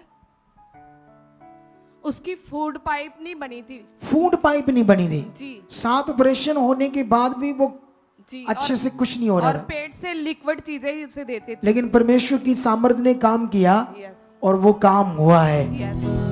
लेकिन आज उन लोगों ने खुशी से लंगर लगाया है आपके लिए, मीठे चावल, उसके साथ रायता, है ना, मीठे चावल, रायता, काले चने, रोटियां, ये सब ऐसे लंगर लगाया आप लोगों के लिए। तो ये खुशी है। आप भी जब आपकी हीलिंग होती है, यहाँ लंगर लगाओ, और ये लंगर अपने दशवां से अलग लगाना है। ऐसा नहीं अपना आपका दसवां है सब चर्च के कामों के लिए, कॉन्टिन्यू चर्च के कामों के लिए, ठीक है, उससे अलग खुशी से लगाओ। आज जो लगाया है इन्होंने, तो आप लोगों ने भी उस मीटिंग में, एनिवर्सरी में जो भी बोना चाहते हैं, खुशी से कुछ करना चाहते हैं तो कर सकते हैं। तो आइए हाथों को उठाओ और कहो, परमेश्वर आज जब तुम प्रभु भोज करने वाले हो, वो रोटी का टुकड़ा और थोड़ा सा जूस जो तुम्हारे हाथों में आने वाला है, उसे विश्वास करना है कि वो यादगिरी, उसे विश्वास में लाना है कि यीशु मेरे लिए क्रॉस पर मरा, उसने अपना शरीर तोड़वाया और पवित्र लहू बहाया। उसको, उसकी कुर्बानी को याद करना है, क्योंकि वो मुझे लेने आने वाला है। ये उसकी वो देह है जो तोड़ी गई, वो लहू है जो बहाया गया, क्योंकि यीशु ने कहा जो मेरी देह को खाता, लहू को पीता, उसमें जीवन है। इसको खाने का मतलब, इस रोटी के टुकड़े को खाना, जूस को पीने का मतलब, उसने कहा जो ये खाता उसमें जीवन है, मतलब मैं उसमें हूं पवित्रताई के साथ, मैं उसमें चल रहा हूं, वो मुझ में है। अगर हम ऐसे नहीं है तो हम उससे दूर है, हम गलत है, शरीर की चीजें कर रहे हैं, व्यभिचार, गलत वीडियो, सब गलत काम, तो फिर वो कैसे हमारे अंदर है? तो इसीलिए फिर वो जीवन हमारे अंदर नहीं है। इस प्रभु भोज का असली मतलब ये है। तो इसे पकड़ो और याद करो जैसे मैंने किया है, और जब मैं बोलूंगा खाओ पियो तब करना, तब तक आप विश्वास करो, जो पश्चाताप करना है करो। जो लोग अपने घरों में, वो लोग भी मीठा पानी, रोटी का टुकड़ा रख लो, और जैसे हम यहाँ करेंगे वहाँ तुम लोग खाना अपने घरों में, चाहे तुम देश विदेशों में, चाहे यहाँ हो, कहीं भी रेडी हो जाओ।